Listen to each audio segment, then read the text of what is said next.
I'm JP Tuesday. And I'm Kiki Cannon. As lifelong Disney fans, the work of countless talented Disney creatives have shaped our lives.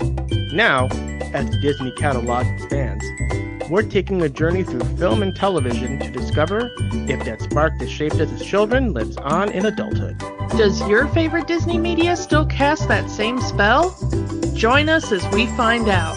We are Rewatching the Magic. Hi, Kiki. Hi, Tuesday.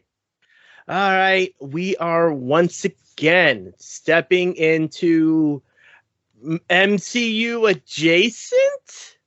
No, this is official MCU. Yes, when this thing was made, it wasn't, but now it's... No, it still was. It's still... Yeah, so we are talking about Marvel's Daredevil, the Netflix series, which is not on Netflix anymore. It's on Disney+. Yeah. The thing is that you are correct in being confused. Mm-hmm. Because everyone was confused at the time. It was very easy to understand that S.H.I.E.L.D. and Agent Carter, which were the two Marvel TV series that came out prior to Daredevil, were definitely MCU. They were on ABC. They had the big MCU stamp of approval. Yeah. We're definitely tying into the movies here.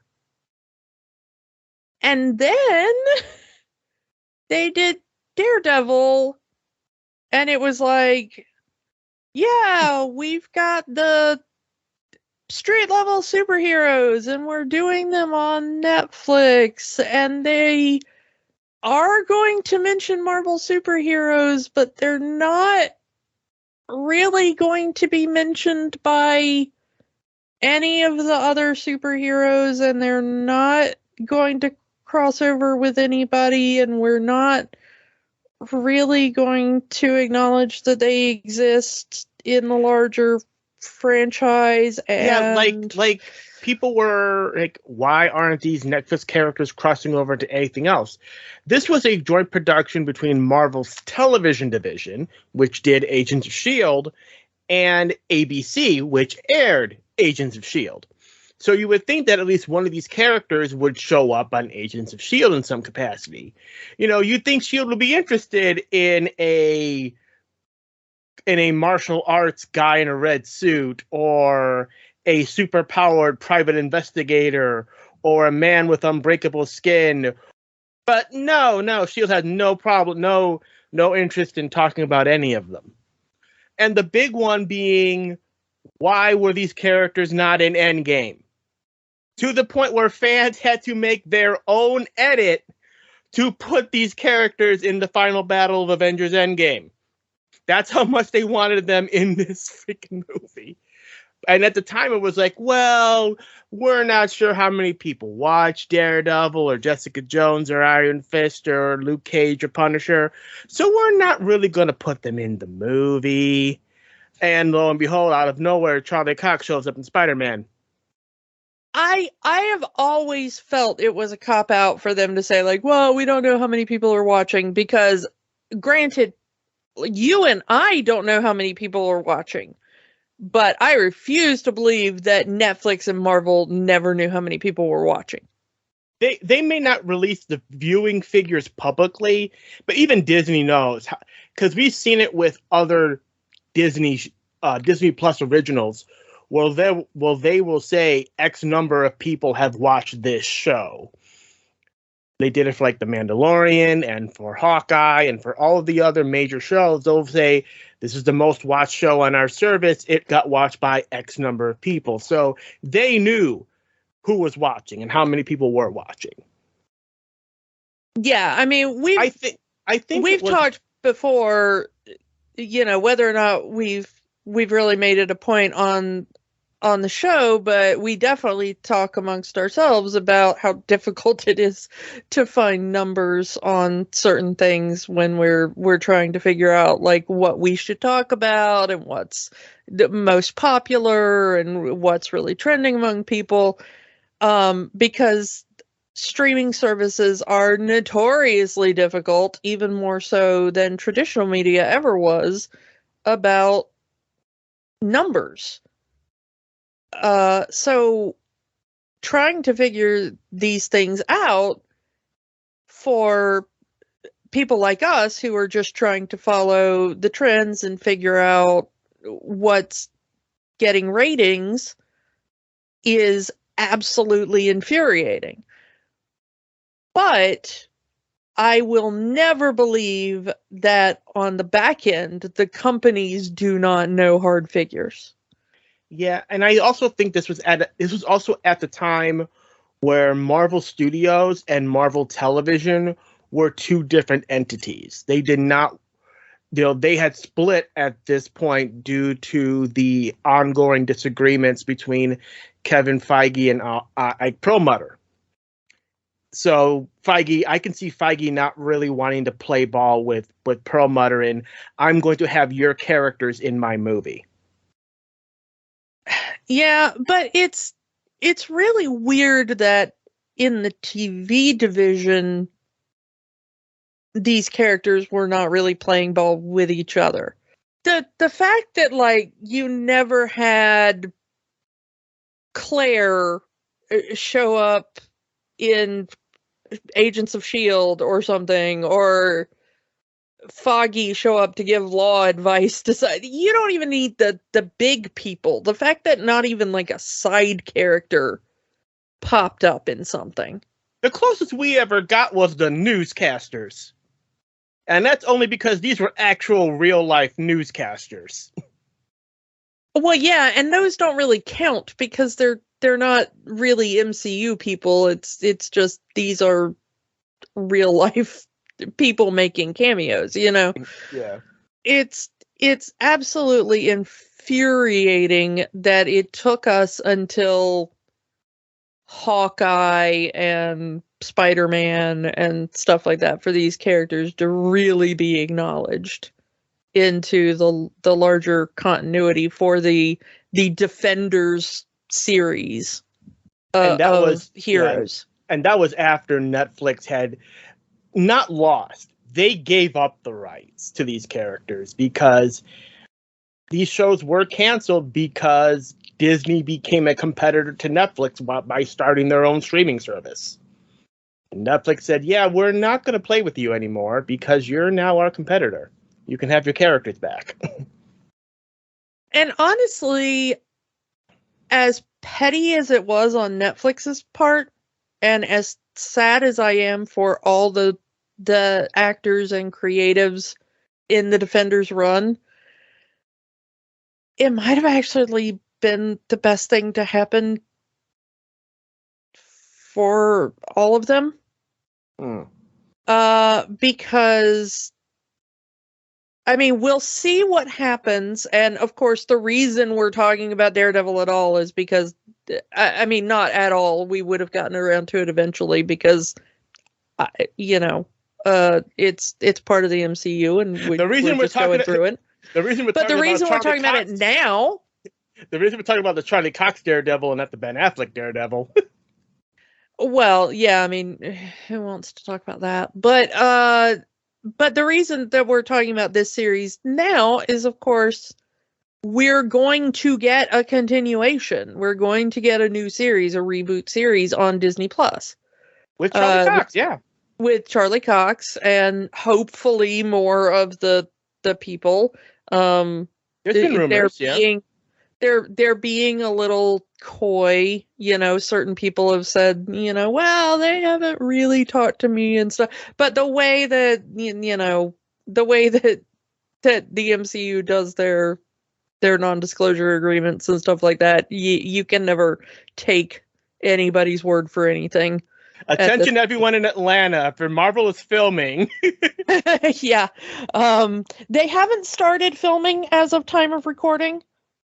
They probably will shortly, just because of how long it's going to take to do the special effects and stuff, although Daredevil is not really an effects-heavy show. But just as post-production and stuff, they should probably start filming almost any day now, I would expect. But I would expect that they're probably going to film this in Atlanta, although nothing has been specifically said. It's probably likely. We know that Charlie Cox. We know that Charlie Cox is going to show up in the Echo series, and that is supposed to come out at some point this year. Yeah, he is meant to show up at some point in that. That has been delayed yet again. That's why I say it might. It's supposed to. It might not come out this year. There has been some shuffling in that. Yeah, a lot of Marvel projects have been delayed this year. It looks like Marvel, like Icarus, flew too close to the sun, and all of their projects are just piling up on top of each other. The word on that is that Marvel is worried slightly about market saturation. They're worried that the fans are getting a little burnt out. A little burnt out. I can understand that. I have heard people say that they are. We've discussed this every time we've talked about the MCU recently.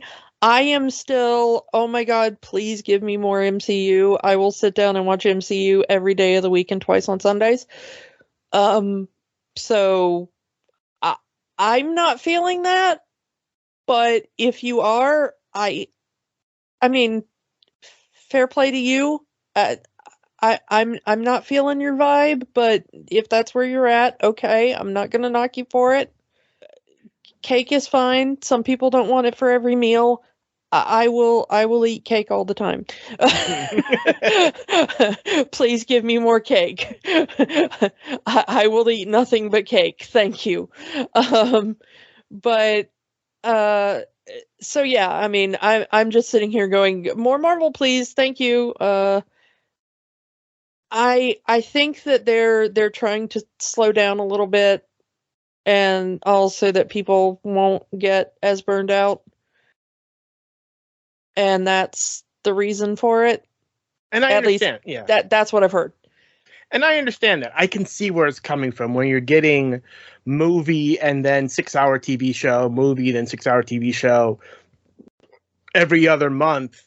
You know, 1 month there's a movie, and another month is a TV show, and the next month after that is a movie, and the next month after that is a TV show.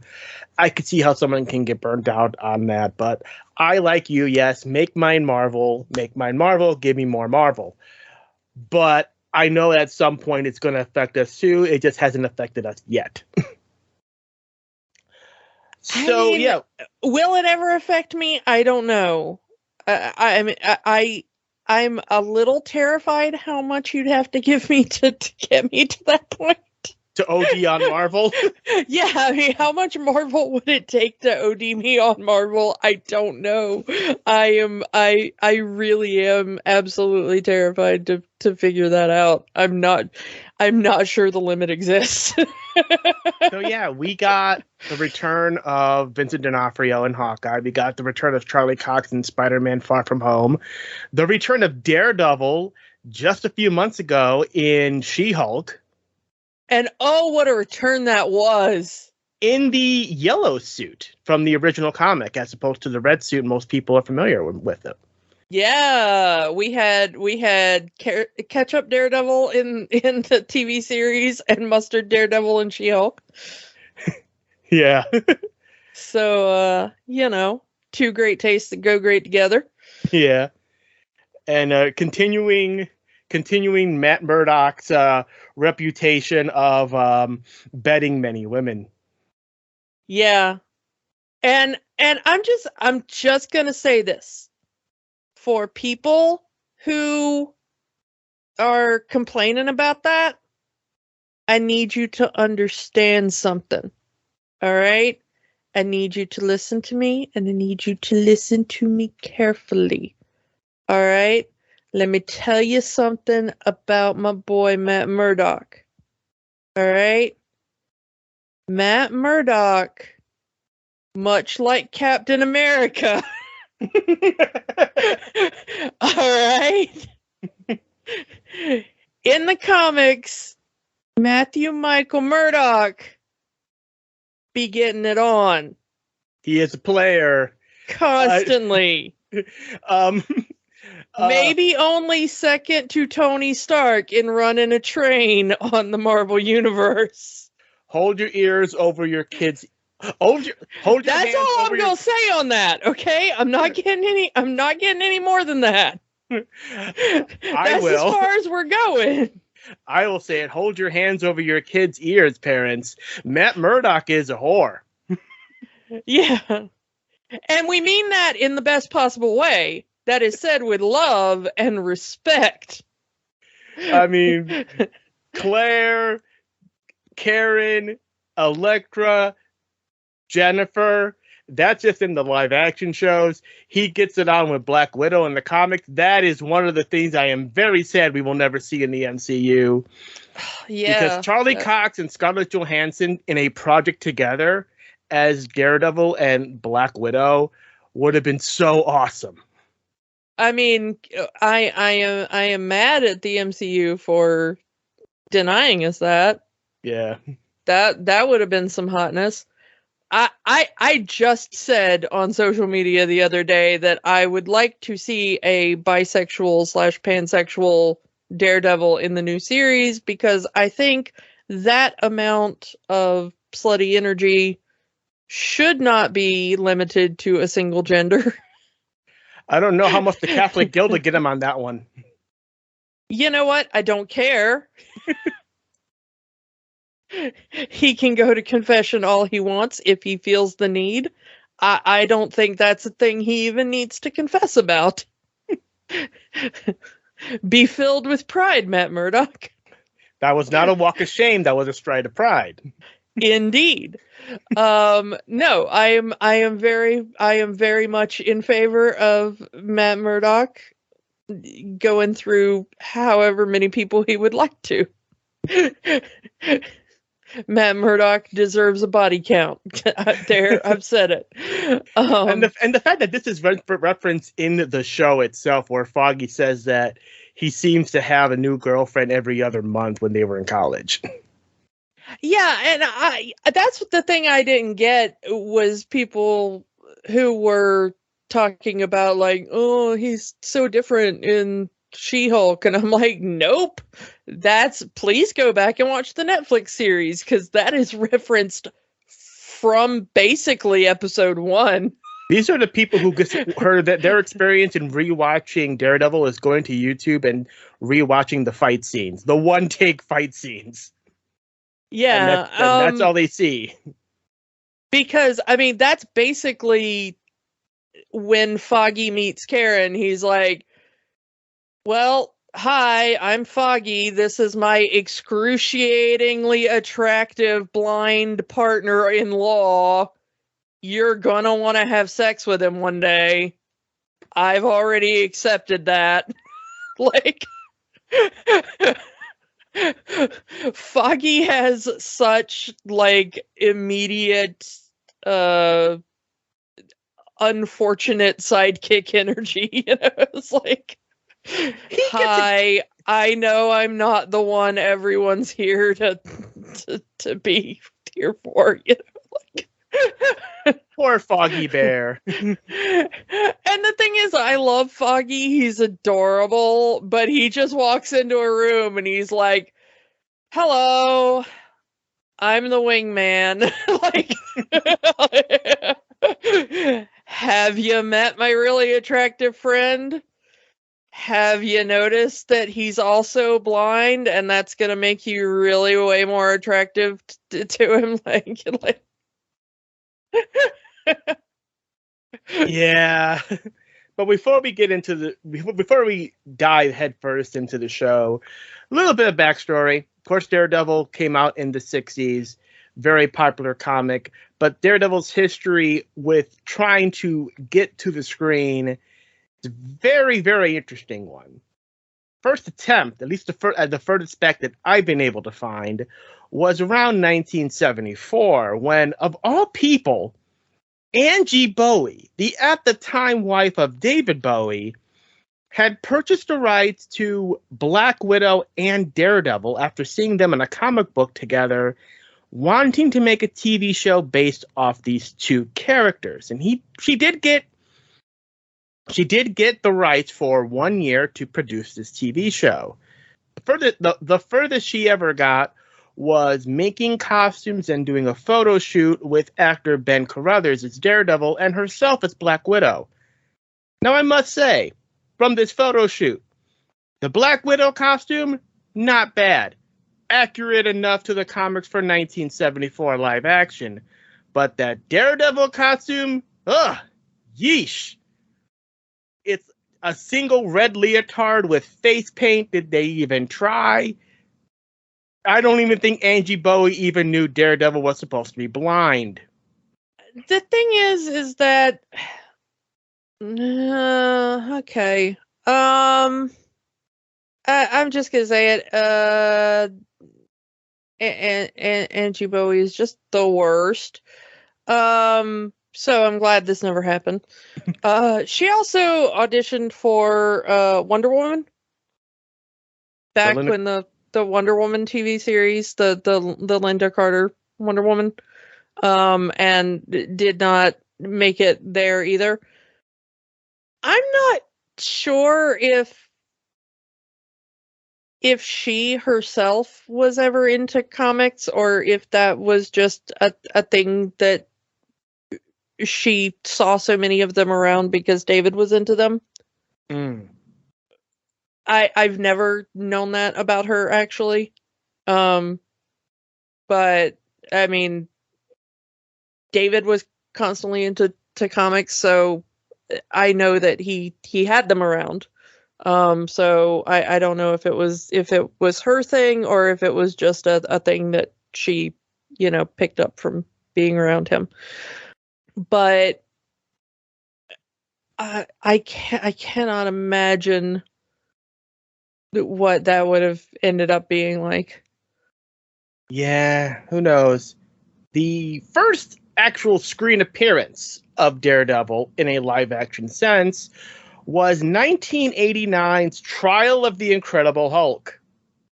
This was at a time where Marvel was trying to do these TV movies based off the Incredible Hulk with Bill Bixby and Lou Ferrigno reprising their roles from the series, and also used the popularity of the show to spin them off into other characters. They tried it with Thor, and this was their attempt to try to do a Daredevil spinoff, with Rex Smith in the role of Matt Murdock and John Rhys Davies as Wilson Fisk.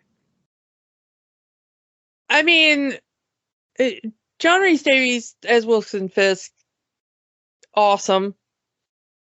Just gonna say that.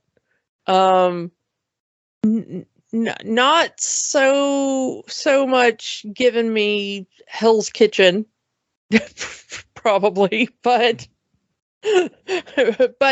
excellent actor. I just can't imagine hearing that voice and thinking like, yes, born and raised in Hell's Kitchen. In the Trial of Incredible Hulk movie, Matt Murdock is wearing the black suit, the very black suit that we see him wear in this film, which is very interesting. Not the traditional Daredevil suit that he would wear in the comics. I guess they thought the traditional suit was either too cartoony or not practical enough for a TV movie of the week. Yeah, who knows? Who knows? But unfortunately, the spinoff never happened, so it was one off. But the first live action Daredevil that we see officially is, in fact, Rex Smith. So he has that going for him. There were other attempts to make a Daredevil movie, but including one in the late 90s, early 2000s with Chris Columbus, but that never happened. But Chris Columbus had his hand in everything around that time. I think there's about a dozen Marvel projects that never happened that he tried to make happen that never did. Yeah. Of course, we get to the 2003 Daredevil film, Mark Steven Johnson directing, Ben Affleck, Jennifer Garner. You know that one. Moving on. There wasn't a... You know it. You wish you didn't. That's about all we can say. The Daredevil movie, for all of its flaws, was successful enough that they were trying to make a sequel. And Ben Affleck was trying to get his friend Kevin Smith to write the script based off one of his storylines that he did for Daredevil. I believe that would have definitely made it better. I believe it was going to be based off the Guardian Double storyline, but it never happened. Of course, Ben Affleck would later say around 2010 that being a superhero he considered embarrassing wearing the costume, then he would never play another superhero again, and then he played Batman. Yeah.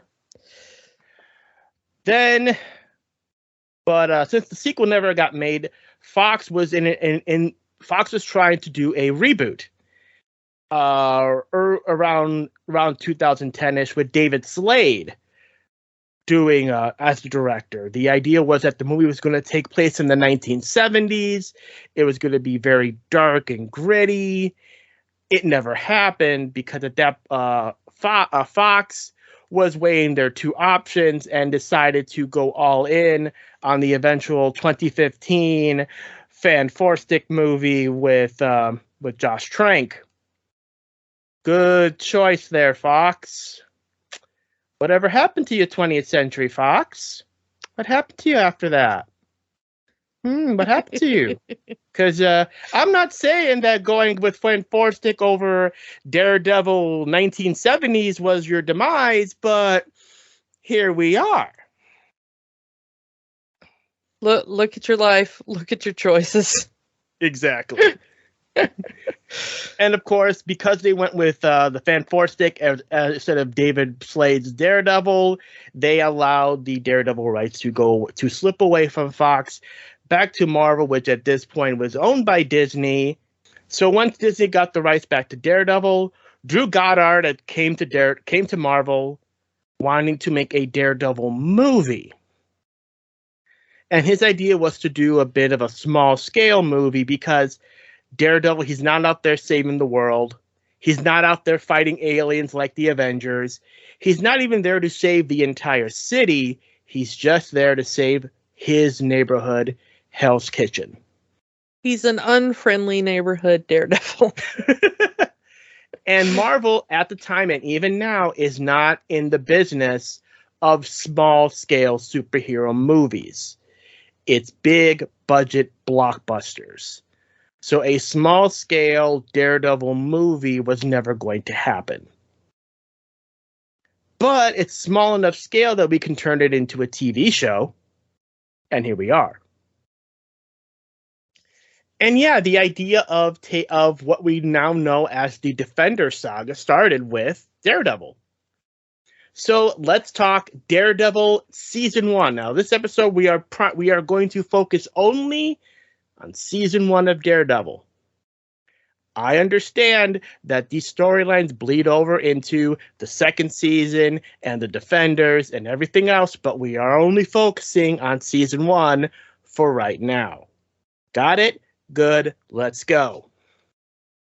Let's talk about Matt himself, Charlie Cox. I mean, I'll say this, Charlie Cox was perfectly cast as Matt Murdock. He just, for some reason, he just gets the character. I don't know how else to say it. Like, he feels like he's the perfect Matt Murdock. And I'm so glad they brought him back and didn't decide, well, we're just going to recast the guy. Charlie Cox is so good as Daredevil that it took me forever to realize that I had seen him in something before Daredevil. It's the accent, isn't it? I thought that Daredevil was the first thing I had ever seen him in. And it took me forever to realize that he was the lead dude in Neil Gaiman's Stardust. And, you know, that I love me some Neil Gaiman. So I was like, oh, how about that? I didn't realize that he's literally the lead role in that. But he looks so different. And of course, you know, even though he is English, hearing him now, you know, with his normal voice, it kind of throws me off.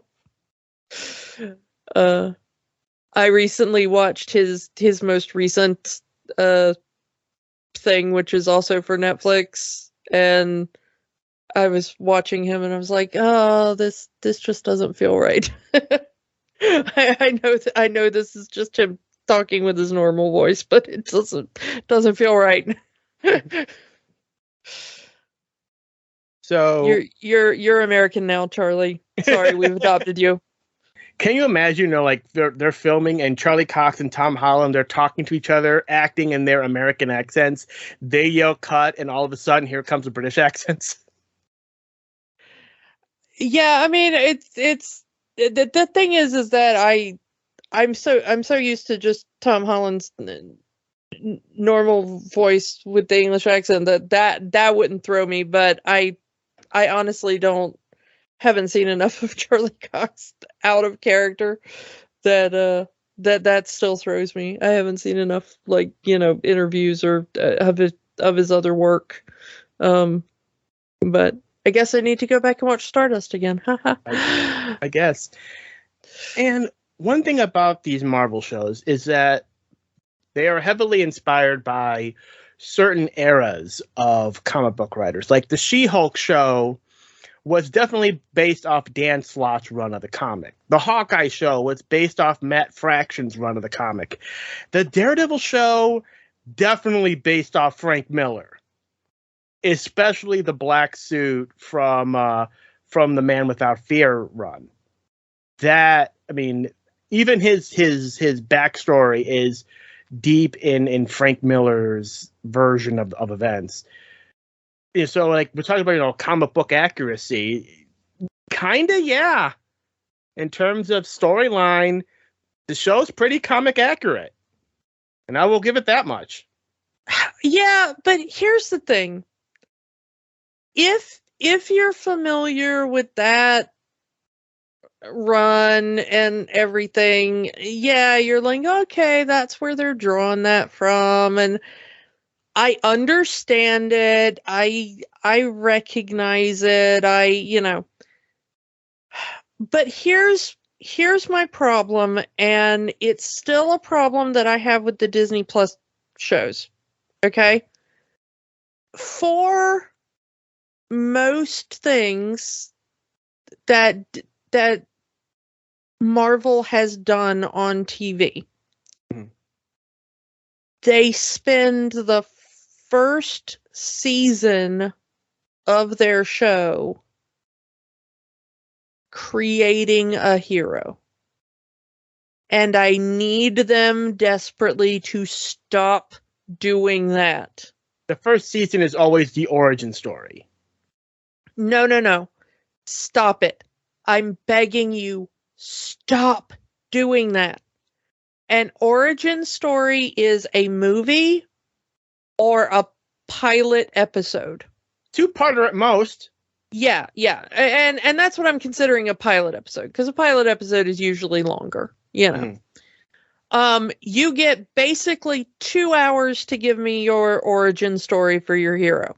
After that, I expect a hero if I'm watching a hero story. Okay? That's it.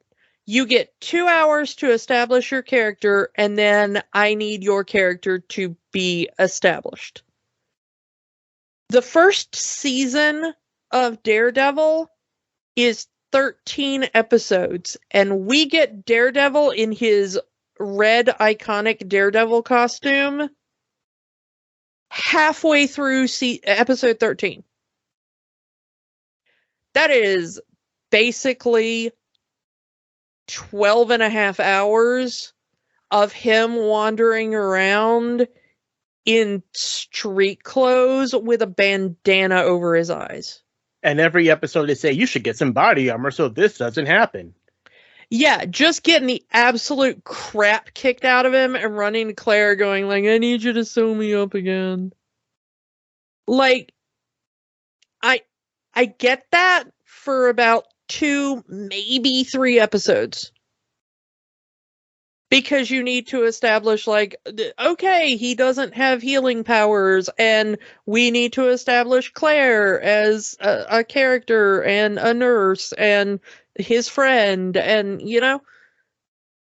But after that, oh my God, I need him in the red suit. I need him to be Daredevil. I need to stop having him wander into work every day and having his friends go like, "Oh, you poor little blind baby. Did you run into a wall in your own apartment again?"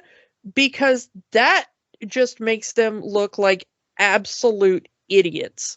And that running gag gets old very quickly. Like, yeah, I mean, this is every episode up until the final one here, and he has to keep making up excuses. And Foggy has known this man since like day one of law school. Have you ever known this man to just run into random walls on a daily basis before, Foggy? No, you haven't. And now suddenly he's just showing up with a smashed in face every single day. You're going to start asking questions, aren't you, Foggy? Because that's your job as a lawyer to ask questions, right? And your best friend.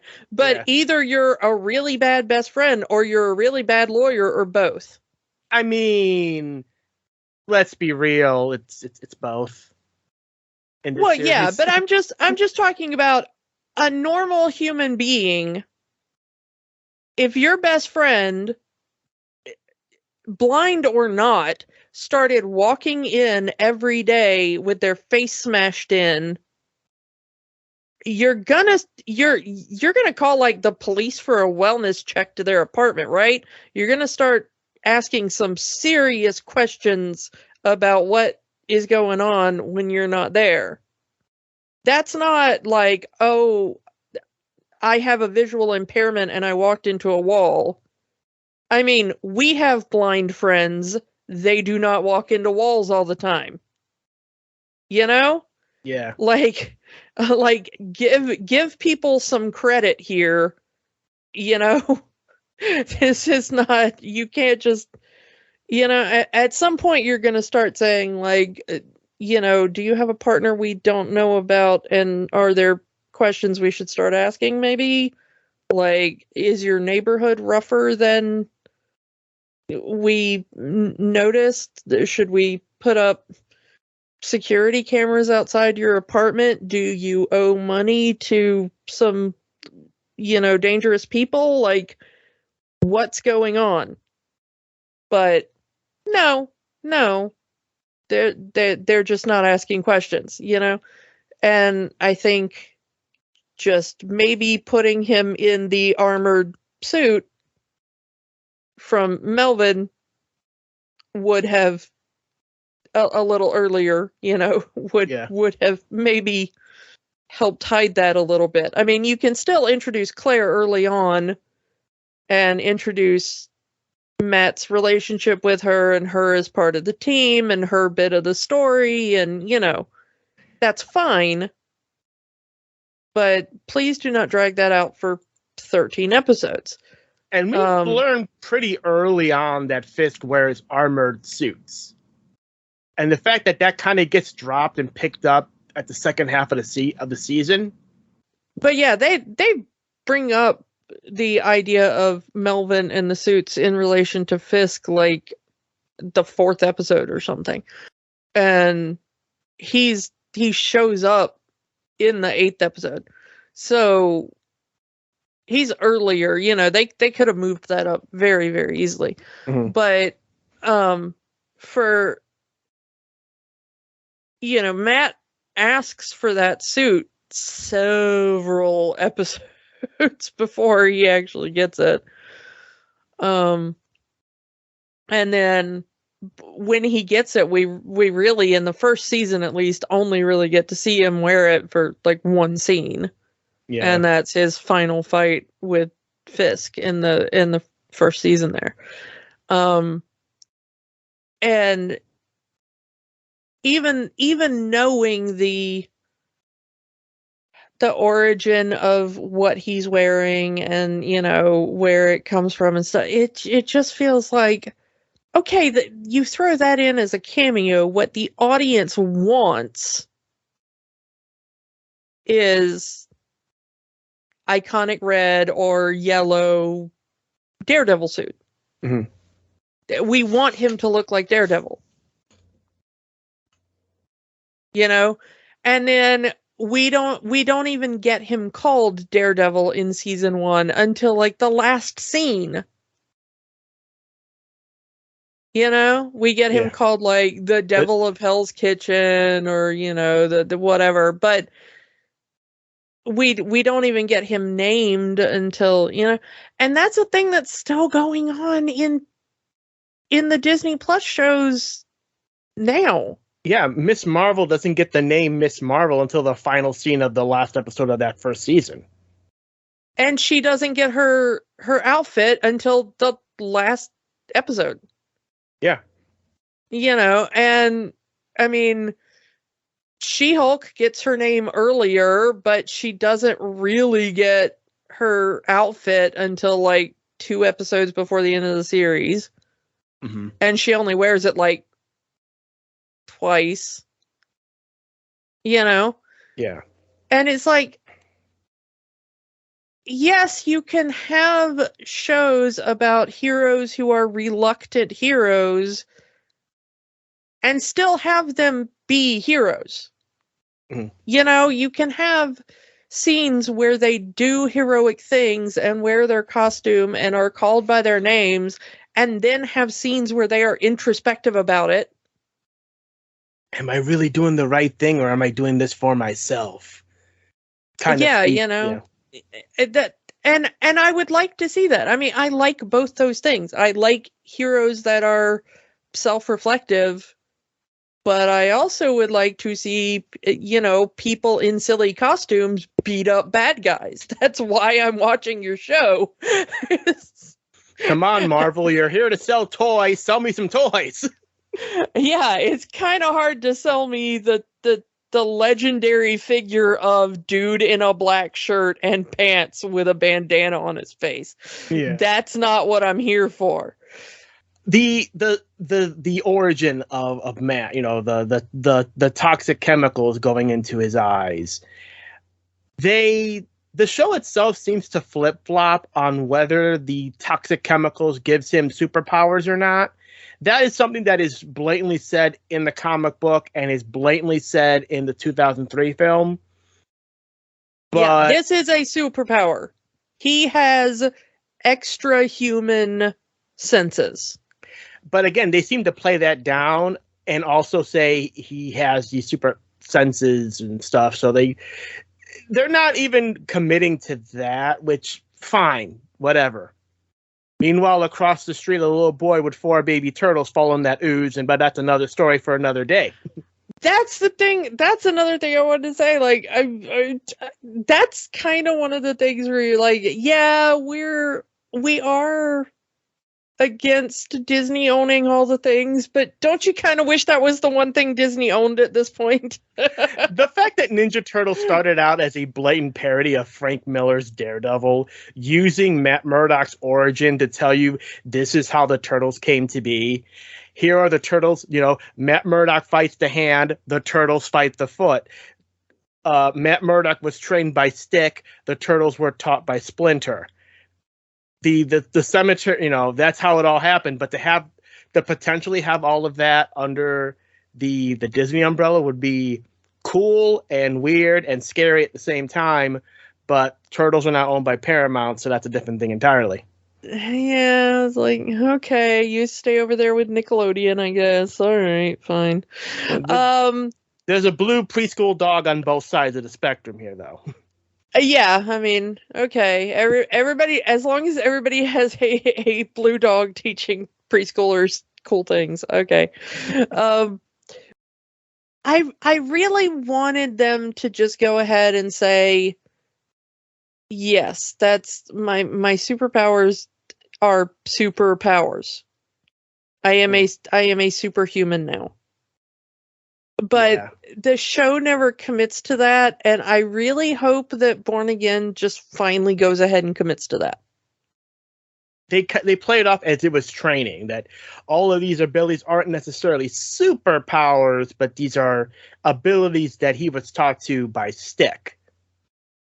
Except that when he wakes up in the hospital, he is screaming from the intense sensory input. Maybe he needs to sleep in a giant bathtub like Ben Affleck's Daredevil did. And it makes it seem more like Stick is teaching him more to control his superpower rather than hone senses. I wish they would go ahead and say that Matt has superpowers, because right now, the way the TV show does it, it just makes it be like, all disabled people have, a random superpower, which is so weird and kind of strangely harmful. Yeah, and I don't like it. That is a running gag in these kind of movies where someone who loses one sense, the other sense will get hyper focused and they'll compensate, and that's nice fiction, but that's not necessarily reality. Yeah. As a disabled person with sensory issues, please stop doing that. It's not fun, and it's not a superpower. It's sometimes very useful, but it's also mostly just really annoying. Yeah. I like the way they set up Matt and his dad. Ah, yes, battling Jack Murdock. Yeah, especially because we will get to Fisk and his dad later, but Matt and his dad at the beginning of the season, so good in the way they set up that relationship. The counterpoint between the two, how even though his dad was struggling, it was still a very loving father-son relationship. He's doing everything for his son. Yeah. He starts taking dives in fights because he's gonna get paid more, and he does it so to pay for his son's schooling. So everything he does is for his son. He even, fights. He even wins a fight that he's supposed to lose because he wants his son to be proud of him, knowing what's going to happen if he does win. And that whole thing at the end, where he changes the bet, says, "Bet it all on me, I'm going to win," and then calling up the orphanage saying, "Hey, take care of Maddie for me. Something bad might happen to me tonight." So he knows that if he knows he's going to die if he wins this fight. Yet he wins it anyway because he wants his son to be proud of him. He wants his son to witness his father with a cheering crowd. All of that, all of Matt's father, his entire thing is, I'm doing this for my son. Well, Fisk's father is, I'm doing this for me and my family is holding me down. But we'll get to Fisk in a minute. I want to stay on Matt for right now. Yeah. You know that even though Matt and Jack were very different people, mm-hmm. that there was real love there. Mm-hmm. Jack was really devoted to his son. And trying to make sure that he had the best life, and trying to make sure that Matt ended up with better circumstances than Jack had. Yeah, even telling him, you don't want to be like me. Don't be like me. Be better. I think that Jack's "don't be like me," that he felt that he was a morally bad person, that he felt his circumstances had kind of led him where he was, and he wanted Matt's circumstances to be better. Hit the books, study hard. You don't want to be in a position where you have to bow to this criminal element. You don't want to find yourself indebted to these people. I like that, and I like that Jack was kind of, despite where he ended up, kind of a stand-up guy. Yeah.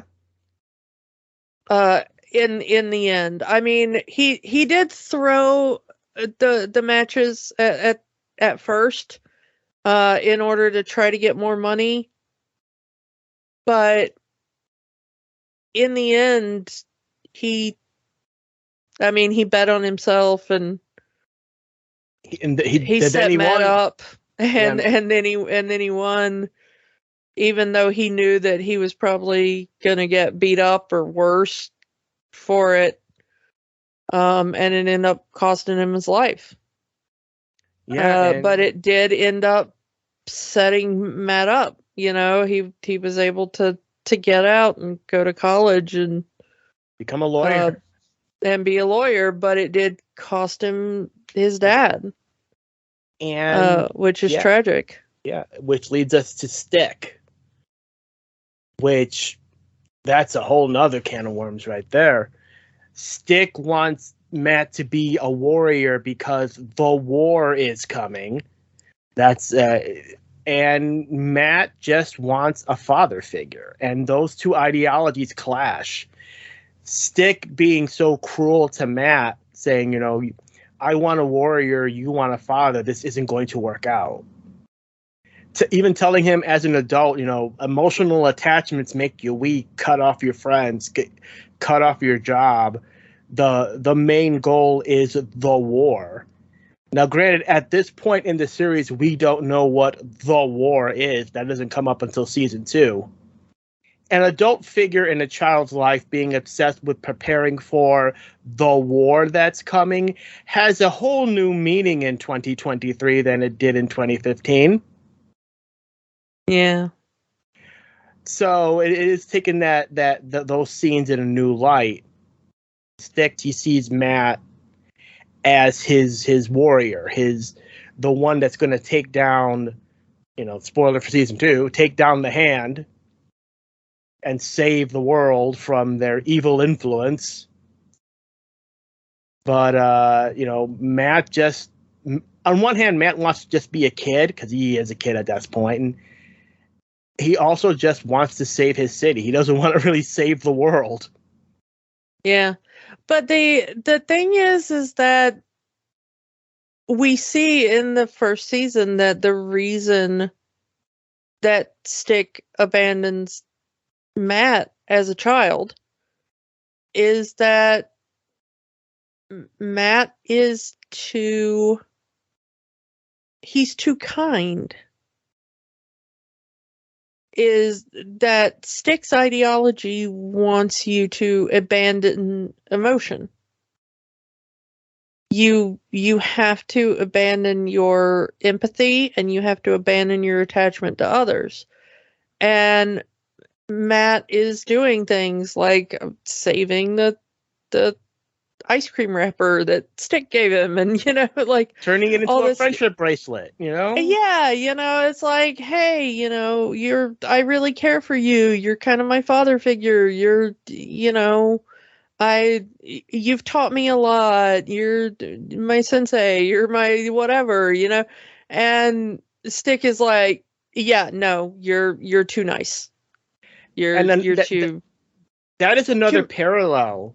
Another parallel in the Daredevil Ninja Turtle parallels, in that Stick has no intention of ever being the father figure for Matt, while everyone sees Splinter as the Turtle's father in all media at this point.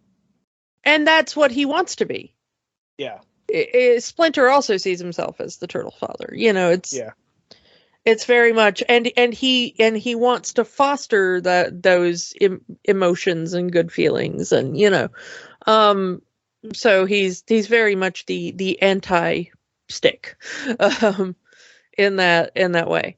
But you know, Stick only kind of shows up as a teaser for season 2, really, in this season. It's more just to kind of let us know how Matt got his initial training. Like, well, if your boxer dad died, how did you learn to fight after you were blind, you know? And in the original comic before Frank Miller took over, that is just it. He learned all his fighting skills from his dad. it isn't until that era where we get Stick, and it told him that Stick taught him how to do all this stuff. Even in the 2003 movie, they omit Stick completely, and it's just whatever skills his dad knew and whatever skills he could teach himself. Which is weird because they also had Elektra, which is, at least in the, in this version of the story, is very much tied to Stick, and I do like that they kind of tease Elektra a little bit in the show, in one of the flashbacks where Foggy says that Matt only took Spanish because of the cute Greek girl that took the class. Yeah, and it's not until season 2 that we actually see the cute Greek girl.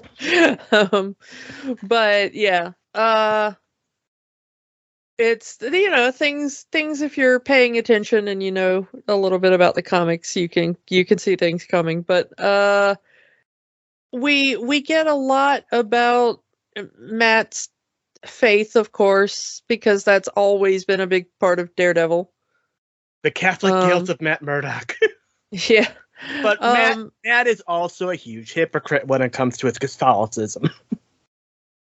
But I mean, he was raised by the nuns in the orphanage, and he still has a very close relationship with Father Paul and his mother. But that's a spoiler for another time. A spoiler for another time. Season 1 kind of makes Matt seem like a Disney princess in that way of like, and Mother will be Madam not appearing in this season. Father Paul shows up all the time because Matt constantly goes to church for confession. I do like the first time we see him, he's like, I'm not asking for forgiveness for something I've done. I'm asking forgiveness for something I'm going to do. That's not how it works. Yeah.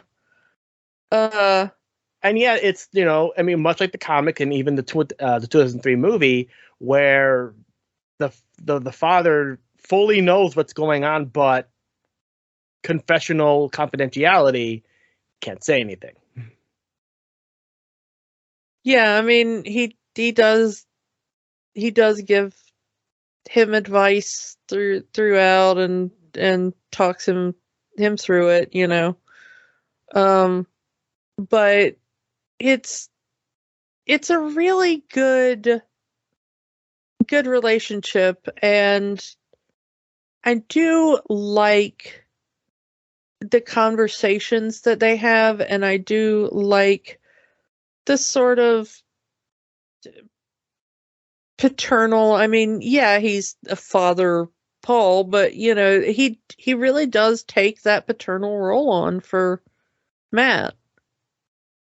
I think my favorite scene between them in season 1 is when they're talking about the origin of the word Satan. Mm-hmm. And whether or not Father Paul believes in the idea of the devil as a singular entity of evil, or if he believes in Satan by the original meaning of just any adversary. And he tells the story of serving in Rwanda. And I mean, that is such a gripping scene, and I think both actors play it so well. I really think that is one of the better scenes in all of season 1, and it's definitely the best scene with Father Paul. Yeah. At least in the season. Let's kind of fast forward in a bit to when the secret is out. Because Foggy eventually finds out that Matt is the man in the mask. This is after all of the stuff that happened, from the killing of the cops to the blowing up of the buildings. So, here here's Foggy, that we just talked about being, the sidekick, the wingman, finding out that his best friend has been hiding the secret that he is the man in the mask, the guy that's been going out and fighting everyone. Yeah, I mean, Nelson versus Murdock. Yeah. They call it that for a reason. Yeah, and the fact that it's the and that whole episode being, the modern scenes being Nelson and Murdock going off on each other for the secret, and the entire second half of the episode being the flashback to how they met, how they started as interns, how they started their law firm together. Because you really do see the beginning of the friendship and the end of the friendship, at least at that point in the series. Yeah. So it's a nice bookend in that. I think it's one of my favorite episodes of the series. It's just because you see these two people who are just really, really great friends, and how, from Foggy's perspective, their whole friendship has been a lie. And Eldon Henson, perfect for Foggy. We last talked about it when we talked about the Mighty Ducks. And when this show came out, and when the number of people who were shocked, like, wait, this is the same guy from Mighty Ducks? We did mention, like, what a glow up, because we were talking about that when we talked about Mighty Ducks, and we were like, yeah, we were shocked when he showed up again on Daredevil. And we said we're going to talk about that when we get to Daredevil. But yeah, I mean, he's so adorable in this, and I think he's kind of perfect for Foggy, honestly. And the way he plays Foggy up, as there are some scenes where it looks like he could go into Creeper Town, but when push comes to shove, he shows himself to be a stand-up guy. He's willing to stick his neck out to keep Matt's secret, to go around and try to find out more stuff on Fisk, to go into the rest of this burning building to see if anyone else needs help. All the while, as we find out later, that he has freaking shards of glass in the side of his stomach. Yeah, I mean, the way he goes to bat for Mrs. Cardenas, Yeah. Through that whole storyline. They could have played up. They could have put it Foggy to be like the real jerk, but they don't. And I love that they don't. Yeah, I mean, there are times when he's a bit dense, Mm-hmm. He's a bit of a doof sometimes, and you're like, oh, Foggy, that's not how you do, Mm-hmm. But like you said, when push comes to shove, he's really, there for people, and he's really on the right side of things, and you get the feeling that Matt has been such a positive influence in his life, because that his family just wanted him to go into the family business and be a butcher, I love how that's like his opening line in all of his big story. Like, did I ever tell you my mom wanted me to be a butcher? Yeah. Not the butcher story again, Foggy. Yeah. But he wanted to do, something that had a little more impact, and also that had a little more money. He wanted to be the big, the big city corporate lawyer. And Matt really convinced him, like, no, we should be doing good for people. We should be changing people's lives. And the fact that Foggy believes in Matt that much, that he's walking away from an internship at the biggest firm in the city, a job that when hired he would have been making guaranteed money and would have been well off for the rest of his days. But he's following his best friend, because he believes in him. Yeah, they're gonna go be avocados together. Avocados at law. And I do like that they kind of tease that he got the name Foggy because we kind of see him doing it's implied he's kind of a stoner in college. Yeah, I mean, you don't look like they styled him to look in those flashbacks and not think that that's what he's doing all the time in his dorm room. Because they really do those flashbacks when Matt first walks into that dorm room and he's got the super long hair and the really bad goatee and the thing I like most about Foggy is that he takes Matt's blindness in stride. Like, he makes a joke about it when Matt first walks into the room and he's like, "What, are you blind?" And Matt's like, "Actually, yeah." And then he's like, "Oh man, I'm sorry." And then Matt's like, "Yeah, it's not a big deal." And he's like, "Oh yeah, okay, it's not a big deal." And then it just isn't. And throughout the entire series, we kind of see Foggy just being like a really good disability ally. Yeah.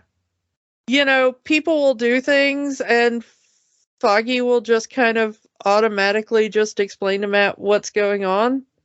Shrugged.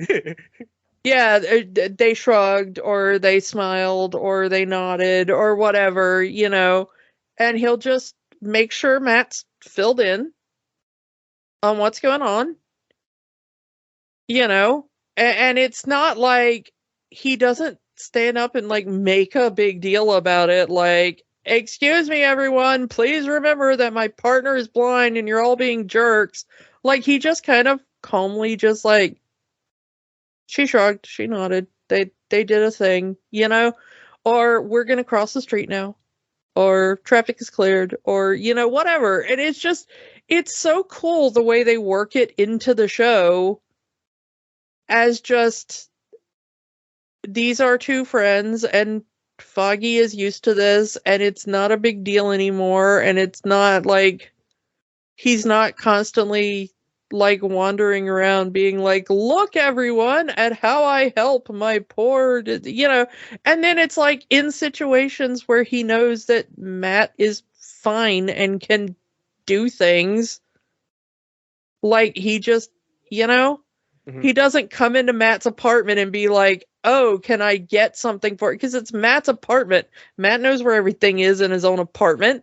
Foggy just comes in and sits down and is like, "Yeah, Matt knows where crap is in his own apartment. I don't have to do anything." It's like, again, Foggy's a stand-up guy. He's a pretty good dude.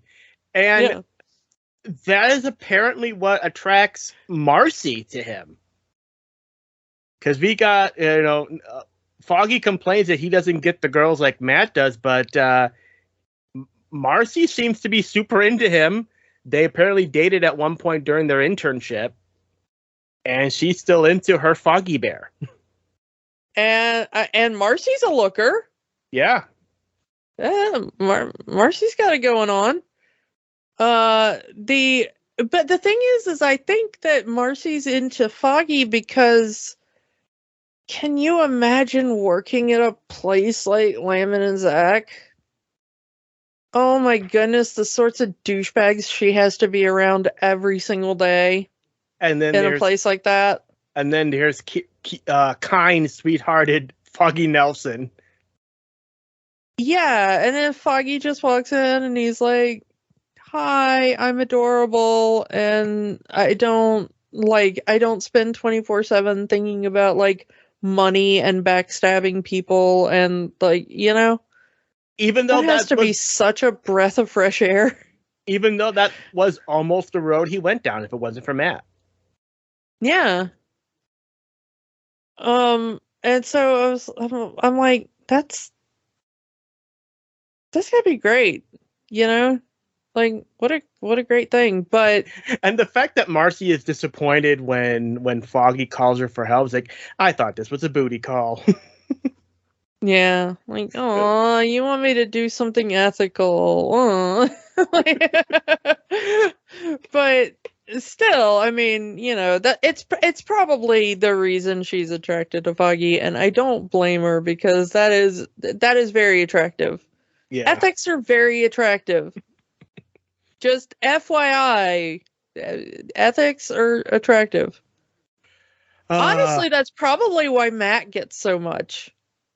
It's not that he's like physically attractive. It's probably just that he's ethically attractive. He just wanders in and is like, I'm gonna go fight for, you know, the old Spanish speaking woman who's, you know, getting kicked out of her apartment building. And people are like, man, I am so attracted to you right now.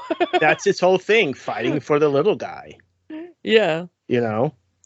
And, you know, that's where we get, you know, we meet, you know, fight for the little guy in the courtroom, fight for the little guy in the street.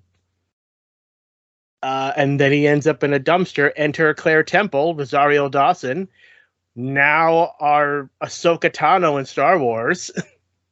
Yeah. And a dozen other things as well, but yeah. In the MCU, she's Claire. Yeah. But honestly, that's kind of why she's attracted to Matt as well, because it's like, where does she end up running into Matt? Because he's helping save her building from the Russian mobsters. And this whole thing is, you know, he's trying to find a kidnapped child. Yeah. Which he does in one of the most badass scenes ever committed to film. The single take fight scene that the Daredevil show has become synonymous for, like within the hours. Hallway scene. Yeah, all you got to do is put Charlie Cox and 15 guys in a hallway and just let the camera run. The fact that they had to put that in She-Hulk. There was no way they weren't doing that in She-Hulk. Man, if you'd have been in my house when all of a sudden I realized, like, oh my God, we've got Daredevil and a hallway, and I realized, like, where we were going with this. The noise I made was not even human. It's like, we are about to have us a good time. And they say it's a single take, but I've seen that scene so many times. I think, is that really a single take? It is definitely not a single take because, there's, you know, a tip for anybody who watches these things and doesn't know like an awful lot about filmmaking. And it's a lot more cheaty now that we've got, you know, digital stuff and everything. But, you know, there are several points in there where he like ducks behind doorways or, you know, goes into a room or whatever, like any point where walks in front of the camera. Yeah, or walks in front of the camera. Like any point where those things happen is a sneaky point to put in an edit, you know. If you do not have a character 100% in motion in front of the camera, you can put in an edit. I mean, even if it's for a single frame, here's Charlie Cox. You can put in an edit. Yeah, Charlie Cox runs behind something, and in 1 second, his stuntman runs out, and there's the fight scene. Yeah, I mean, but even for that, you know, they did that with the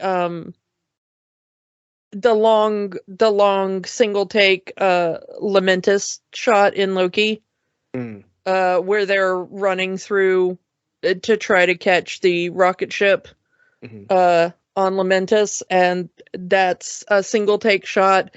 It's like five or six shots that are stitched together.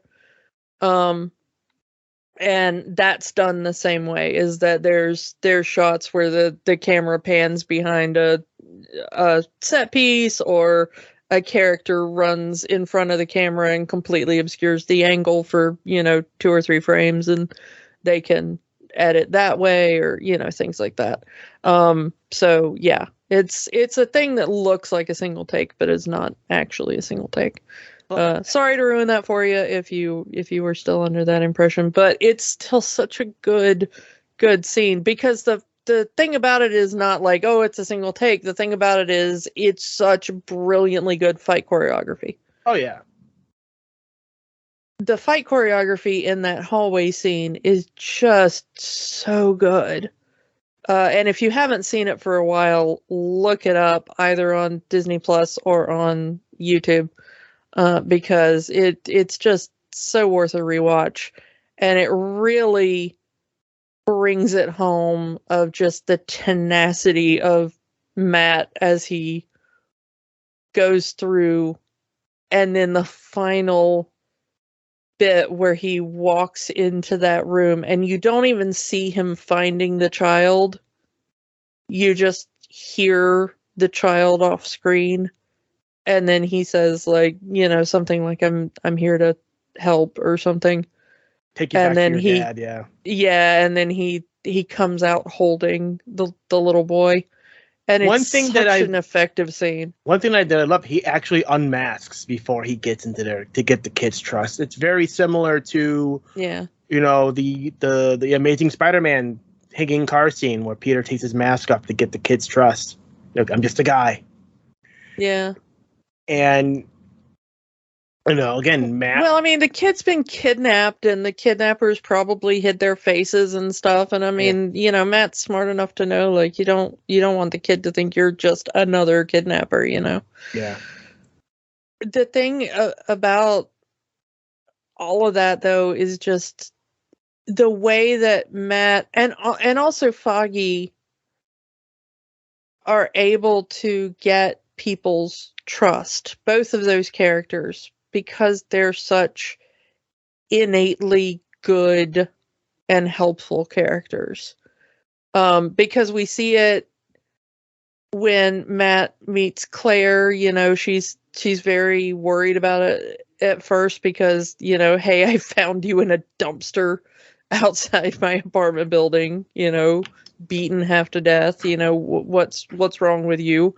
And then he's able to very quickly gain her trust just because of his sincerity.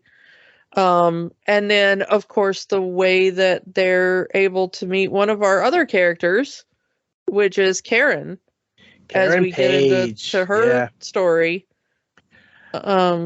Which Deborah Ann Woll, oh my goodness, I cannot say enough good about her. So good in this series. Perfectly cast as well as Karen. Yeah, I mean, starting out, she as a suspect in a murder, and all of her whole story is interesting, going from secretary at this building firm to where she eventually ends up in the later half of this, in the later series, as a reporter, as all of this stuff. Yeah, but in the first season, it's just her journey from not realizing that the place that she has a job as a secretary is owned by, Fisk and his criminal enterprise, to joining up with Nelson and Murdock to be their secretary and help them, bring down Fisk, and get some justice for her colleague that was murdered. And of course, they tried to blame it on her because they drugged her and left her in the apartment next to the body, and then called the cops so that they would find her covered in blood next to the body holding a murder weapon. Matt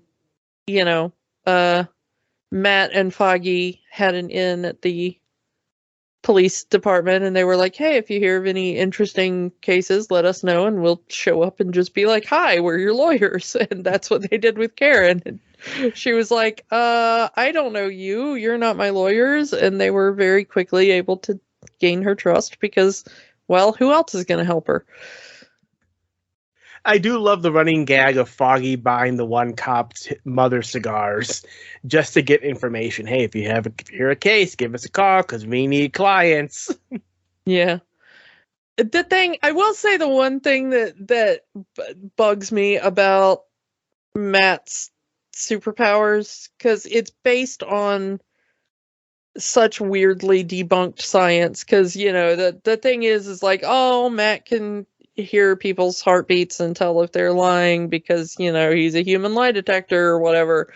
And of course, lie detectors are completely debunked science, or I should say pseudoscience, because they were never actually science, but, science has completely debunked them. But, because the funny thing is that, one of the reasons that they've been debunked by science is because of people like me, is like, you listen to my heart and it does not work like that. The idea is like, oh, well, when people are calm, their heartbeat is slow and steady and everything is like, my heart does not work like that because of medical issues. And so, I have to take medication to get my heart to do that.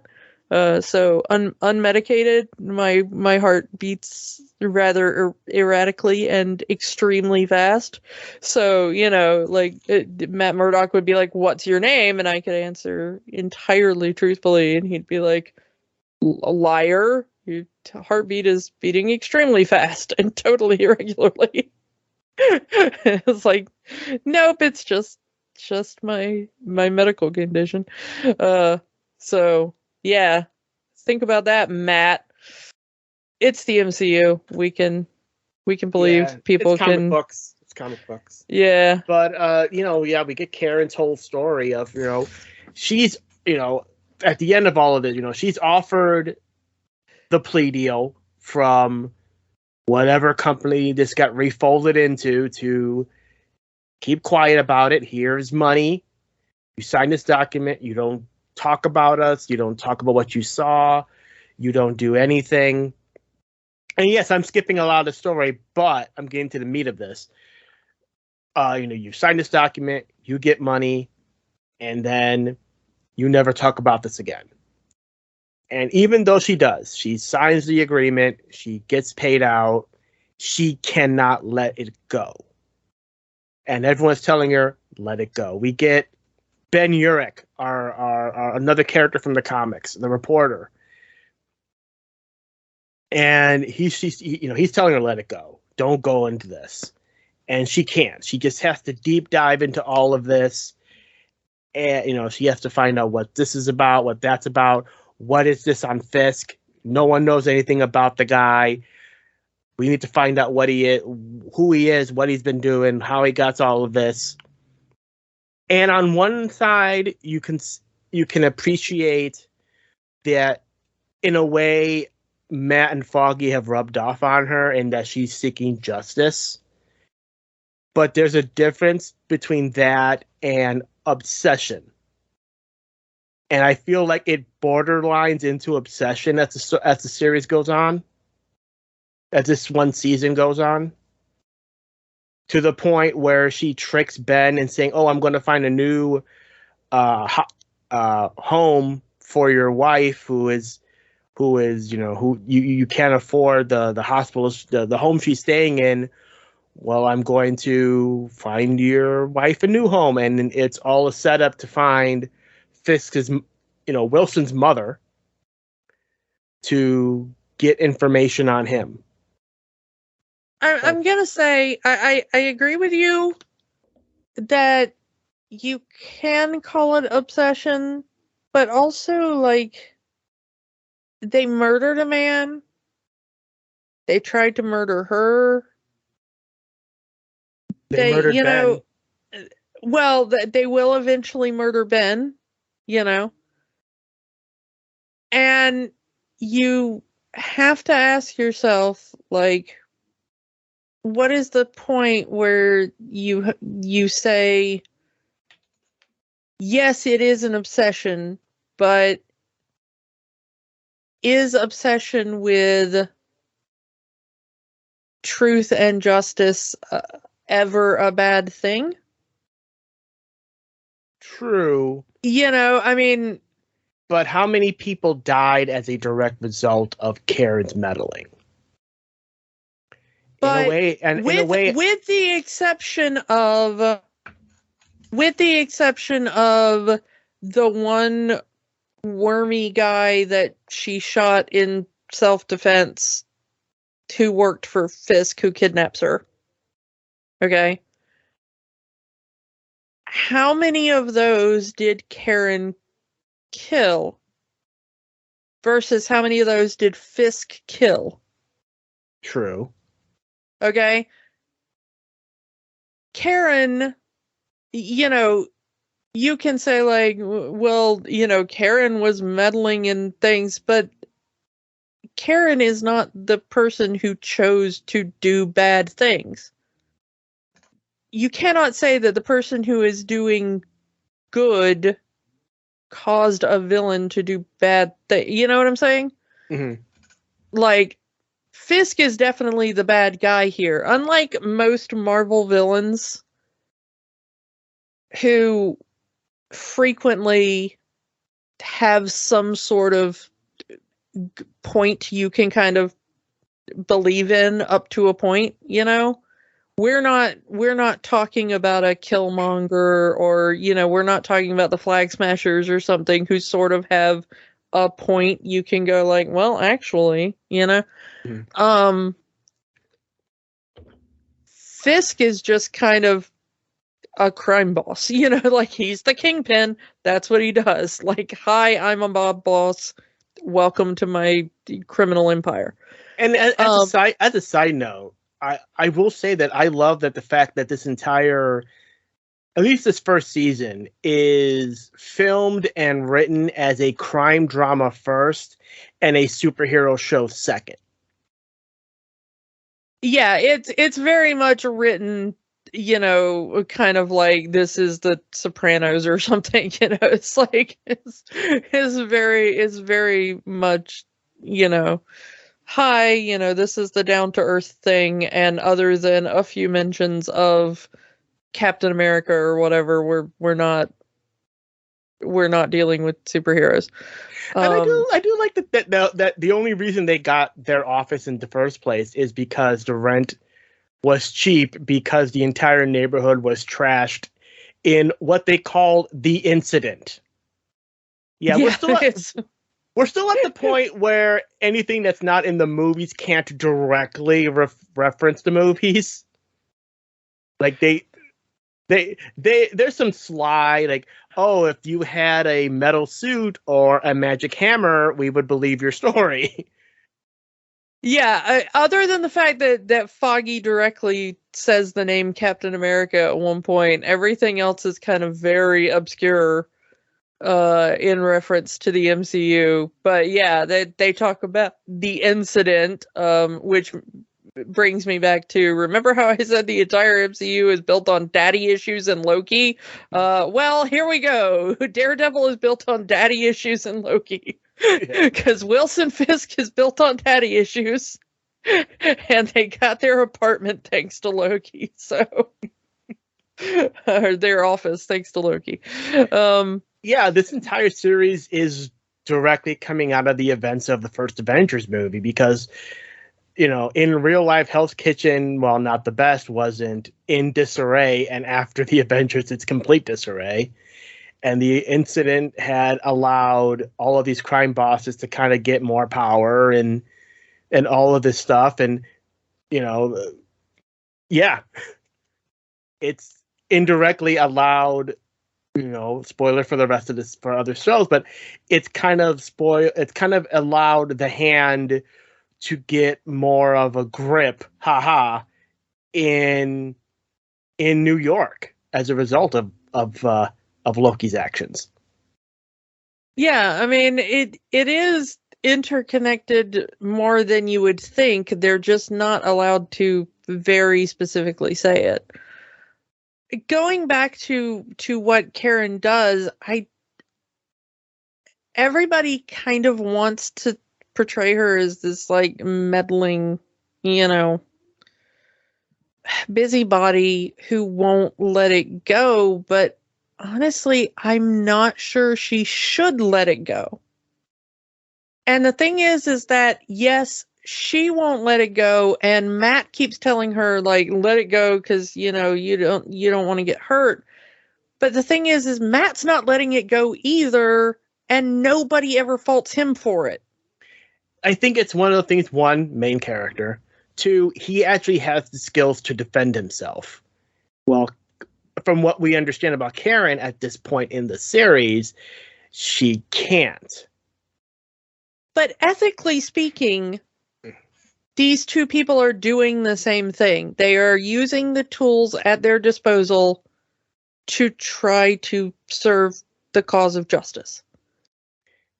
And so you can't say like, well, Karen should just take a bunch of money and sign a piece of paper and go home and try to forget that there's like a villain out there who's just murdering people and controlling the cops. Because honestly, that's kind of what a lot of people do in real life. And she does show the beginnings of a very good investigative reporter, which she does become in the later seasons. Yeah. And honestly, it's kind of a thing of, if you're going to take any lesson from anything, none of us are ever going to have superpowers, Mm-hmm. I mean, say what you want about whether or not the MCU version of Matt Murdock actually has superhuman skills. None of us are ever going to be Daredevil or Captain America or, whatever. A lot of us could be Karen Page. A lot of us could be Foggy Nelson. We could have those skills. Mm-hmm. We could do those things. I just do find it kind of that, because of her, Ben Urich dies and then she takes his job. But you know what? Ben also knew what he was getting into. And that's true. He even says he knows what's getting. He even knows by saying, "I went to your mother's house alone." He knows what's about to happen to him, but he's doing it to protect Karen. And yes, it's not lost on me that her name is Karen, and she's putting her nose where it probably shouldn't go. Years before that term became a thing. Yeah. But the thing is that Ben has been doing this long before he met her. And he spends the entire, first chunk of the season complaining that they don't do this sort of thing anymore. Papers don't do this sort of thing anymore. His boss won't let him print this sort of thing anymore. He has to go around and do a blog, basically, to get it out there. Because it won't be printed. And we find out later in one part the editor is right. Those kind of stories don't sell newspapers anymore because not many people buy newspapers anymore. On the other hand, we also find out that it's not the editor, it's his secretary that works for Fisk. So Fisk has people already in the media spinning his story. Yeah. Who knows what other people work for him?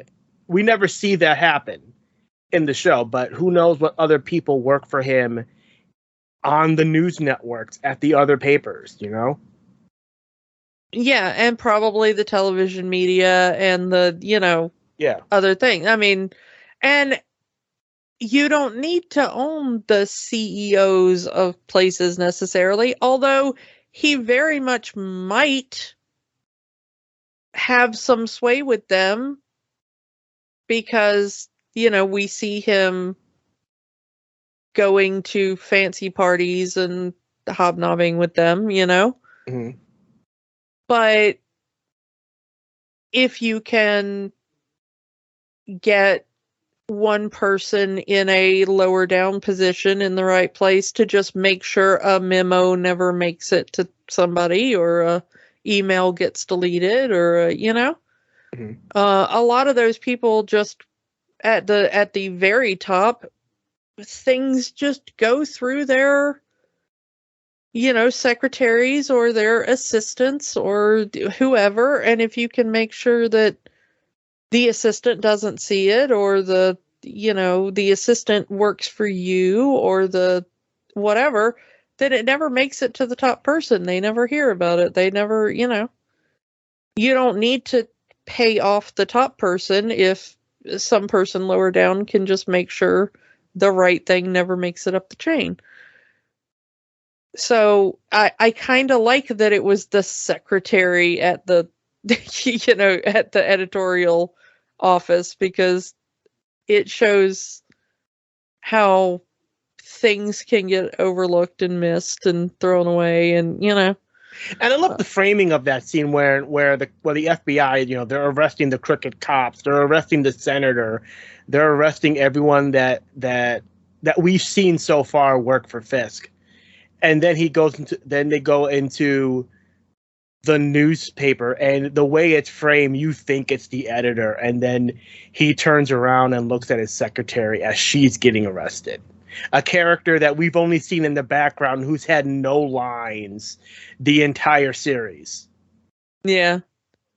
I just want to say that I like that scene because it uses Nessun Dorma, which you hear all the time, but it kind of is one of the few shows that really uses it in a sort of properly thematic way, given the lyrics and the original intent of the song. So I just kind of want to say that bravo to them for using that in that way.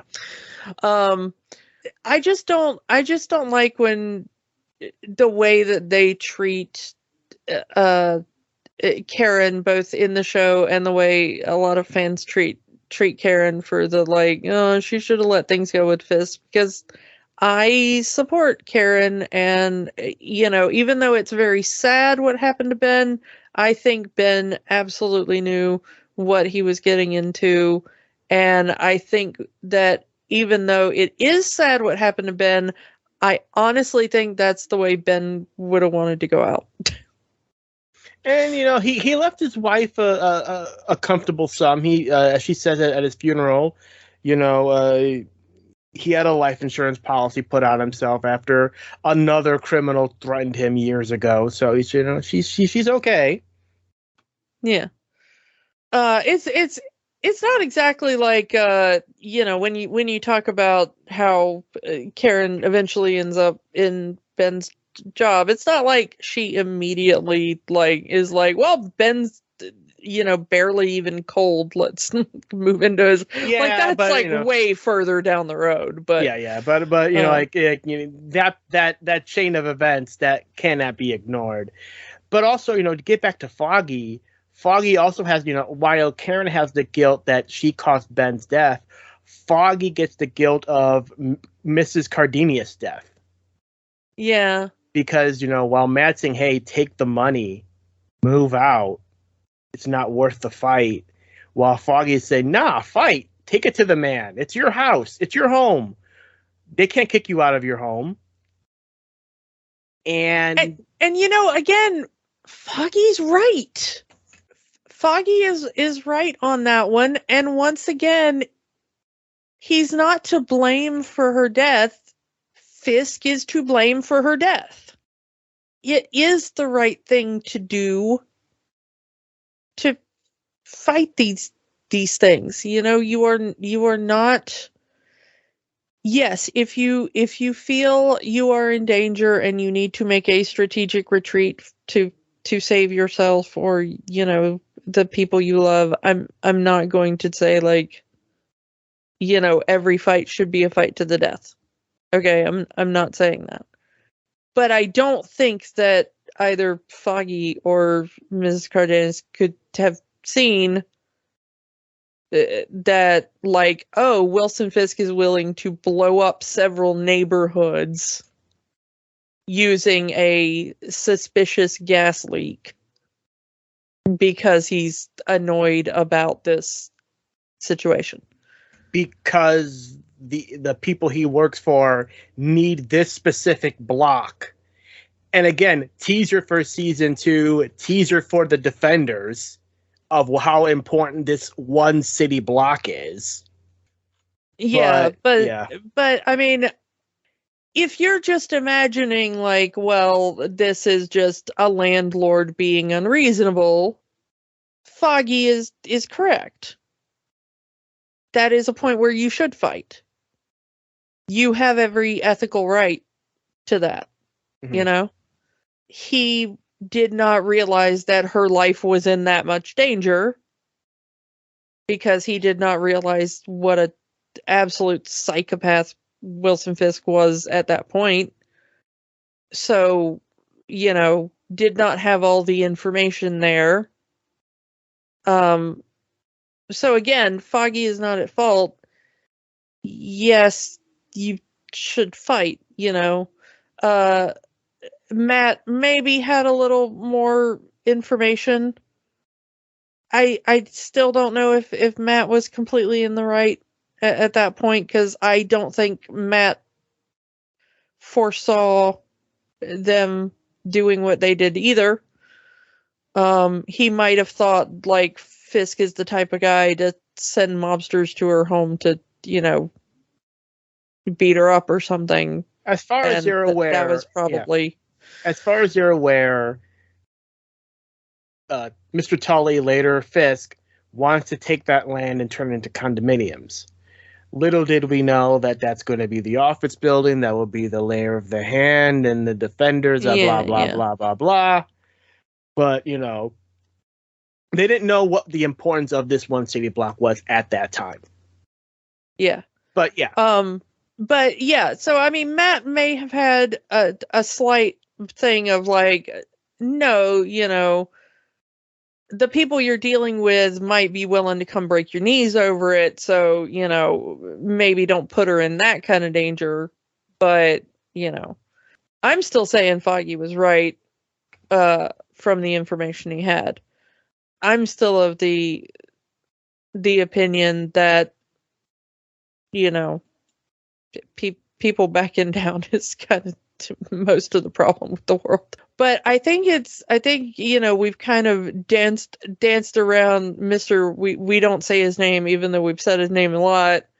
So we should probably talk about our Kingpin himself here and his story, because this season really does belong to him and setting him up. Played amazingly by Vincent D'Onofrio. Yeah. Like, who we have talked about before on the show. Not his first dance with Marvel, as he was Thor in Adventures in Babysitting. I had to mention that. Yeah. But he was amazing here as the Kingpin, as Wilson Fisk, and his whole story is interesting in itself. The mirroring between Matt's relationship with his father and Wilson's relationship with his father. We get the flashback, how Wilson's father was running for city councilman. He thinks he has ideas that'll better the city, but he's really doing it for more of, hey, I want to be a big shot. And the way to be a big shot is to get into politics. He wants money. He wants money. He wants a house. Someone getting into politics for the money, that never happens. Yeah. But, I mean, that's what he says to Wilson. Like, you want to be somebody, get on the city council, and that's your ticket in. And he talks about this other guy that he knows, and he says, you know, do you remember him? And Wilson says no, and he says, yeah, that's because as soon as he got on the city council, everybody started putting money in his pocket, and he bought a house, and he moved out. Like, he you know, he lives in a better area of the city now. And of course, he loses the election, but he still wants to keep his campaign signs up for some reason. Wow, someone that loses the election that can't accept that he lost the election, that never happens. Yeah. But the point is that, like, the lessons that Matt learned from his father and the lessons that Wilson learns from his father, like, hey, if someone tries to keep you down, you kick them down and you keep kicking. Whereas Matt learned, no, you get up and you keep fighting for the right. Even if people tell you to take a dive, you get up and you fight. Wilson was taught to look away when people were being abused, and Matt was, he lost his sight trying to save a man from being hit by a truck. Yeah. As a child, it's the exact opposite, down to the fact where we have a scene where we see both boys take their first drink of alcohol. It's such an interesting juxtaposition of, Matt's father giving him the drink to steady his nerves when Matt says, I don't want to do it. And he's like, take the drink, it'll steady your hands to help fix me up after a fight. And, he talks Matt through it, and he's very gentle, and he's very, whereas Wilson's dad gives him the drink and then mocks him and, humiliates him. And granted, he is a young, fat kid, so obviously he would get bullied, but his father is the biggest bully of them all. His father ridicules him for fat. Hey, don't feed him this garbage. It's going to make him fatter than he ever is. And also, it's an abusive household. Verbally he abuses his son, and physically he abuses his wife. Yeah. And he shows Wilson instead of, Matt's dad teaches him about fair fights. Matt's dad is a boxer. You fight someone your own weight class. You go into the ring. There are rules. You put on gloves. You spar. It's all very regimented. Wilson's dad shows up and he finds, the bully that's been hitting his kid, but he is a grown man and this is a child. And what does he do? He beats the child up, and then once the child, with a baseball bat, and then once the child is on the ground and begging him to stop, he brings Wilson in and he tells him to kick the child and keep kicking. Kick him while he's down. Yeah, kick him while he's down, over and over and over again. So not only do you like bring a weapon and hit an unarmed opponent who is smaller and weaker than you, but then you attack an opponent when they're down, as there is nothing fair at all about the way Bill Fisk fights. And the mirroring of the wall. Because earlier in the season, we see Fisk buy this plain white painting from Vanessa. We think because he's trying to impress Vanessa. I'll buy this painting and she'll think I'm some sort of art buff, and I'll get her to go out with me. But in reality, it looks exactly like the white painted wall he had in his childhood. The one his father told him to stare at and think about becoming a man. And he says, I stare at that painting every day when I get up, because that's what he was doing when he was a child. Yeah. It's that, while he tries to remind himself, he says this, I try to remind myself every day that I'm not my father. But look at him every day. He's putting on his dad's cufflinks. He's looking at a painting that is an exact representation of the wall his father forced him to look at every day when he was a child. in the mirror every day, and I love how that scene is set up. In the mirror every day, he doesn't see himself as a man, as a grown man. He sees himself still as that scared little boy that his father would abuse. So no matter how many times, how much he has tried to run away from his father, it's still consuming him. It's still part of his life, whether he wants it to be or not. Yeah, and it's so tragic, that's where he is stuck mentally. And it's probably why he speaks the way he does, because he's trying to hide, because his father had that accent. And the young actor they get to have to play him, it kind of has a little bit of that accent too. That New York accent. And because when you first see the episode, you go, why is D'Onofrio delivering the lines this way? And it makes sense when you realize it's him trying to talk how he sees a sophisticated man should talk, and not as this poor kid from the streets.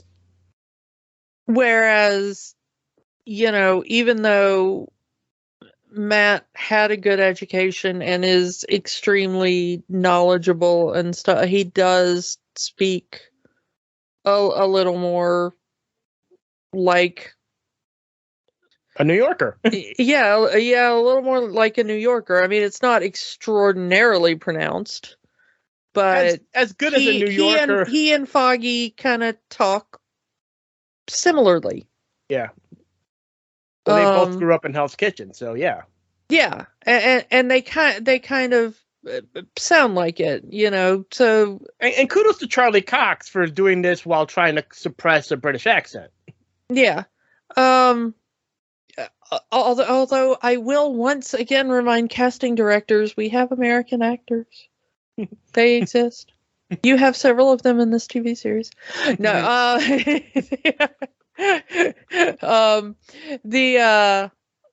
but yeah, I mean, it is the difference between, the person who is trying to project that power and that idea. But the thing is, though, is that Wilson is also not an unintelligent man and not an unsophisticated man in some ways.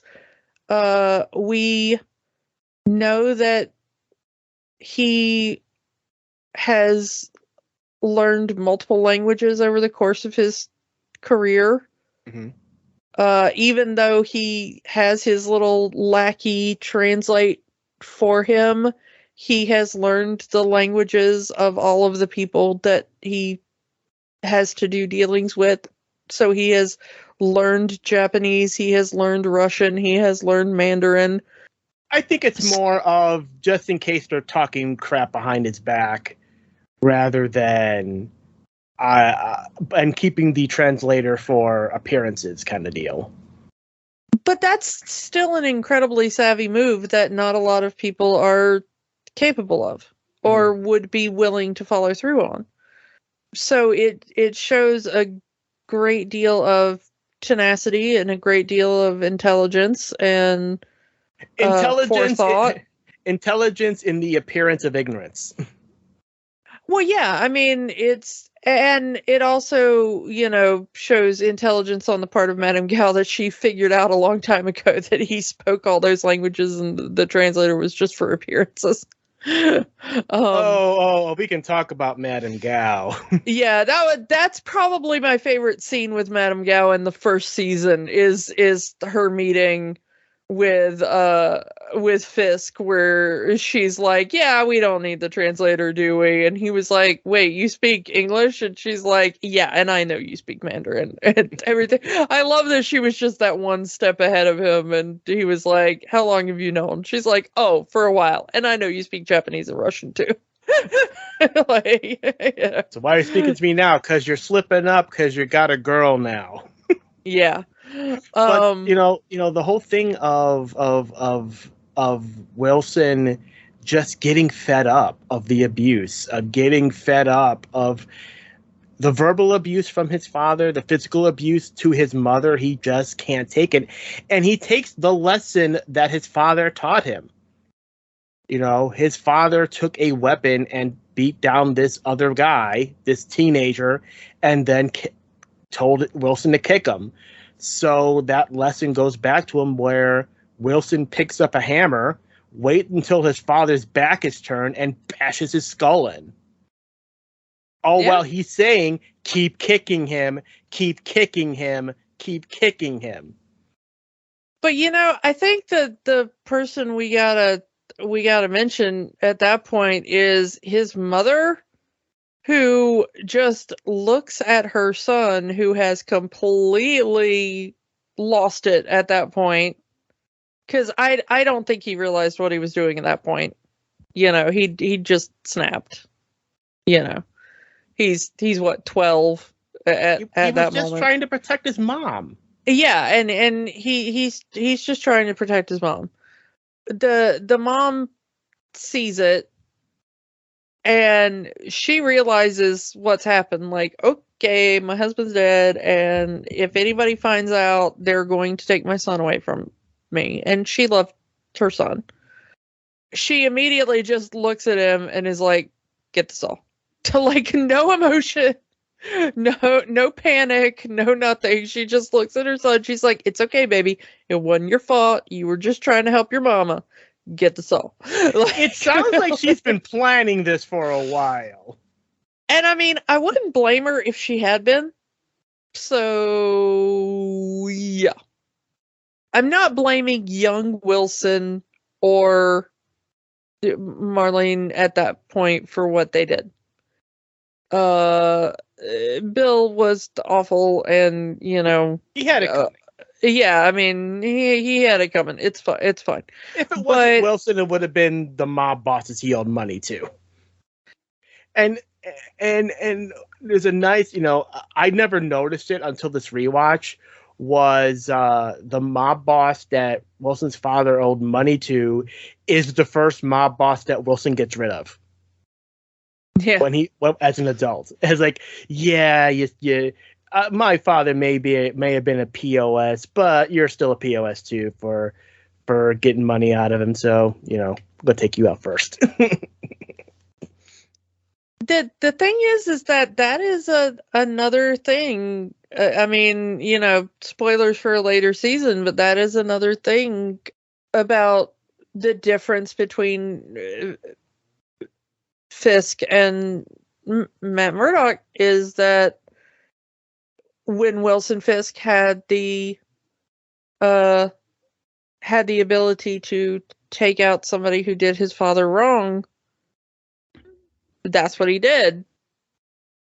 And Matt is presented with a similar choice in a later season, and instead he says no and just calls the police and turns it over to the proper authorities, as it were. Mm-hmm. Rather than taking, vengeance for personal reasons. And that's something that Stick kind of berates Matt for. That Matt isn't willing to take that next step to kill. He comes close many times in the show to crossing that line, but he can't do it. To the point, I love that about him. I mean, it's what makes him such a good character. Is that idea of him being right up against that line and being able to pull himself back from it. And, that is, people make the comparisons between Daredevil and Batman.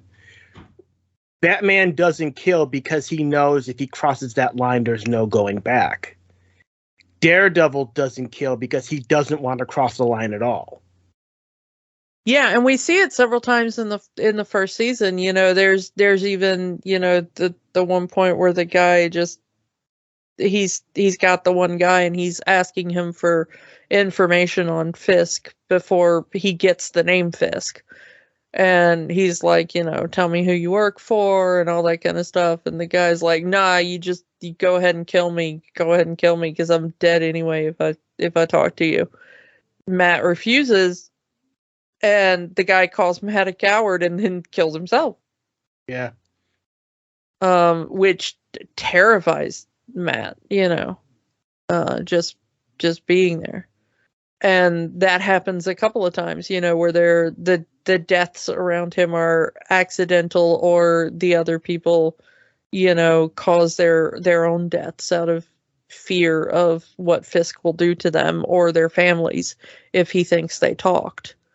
Yeah. So they make it look like they were killed by their attacker, killed by Matt.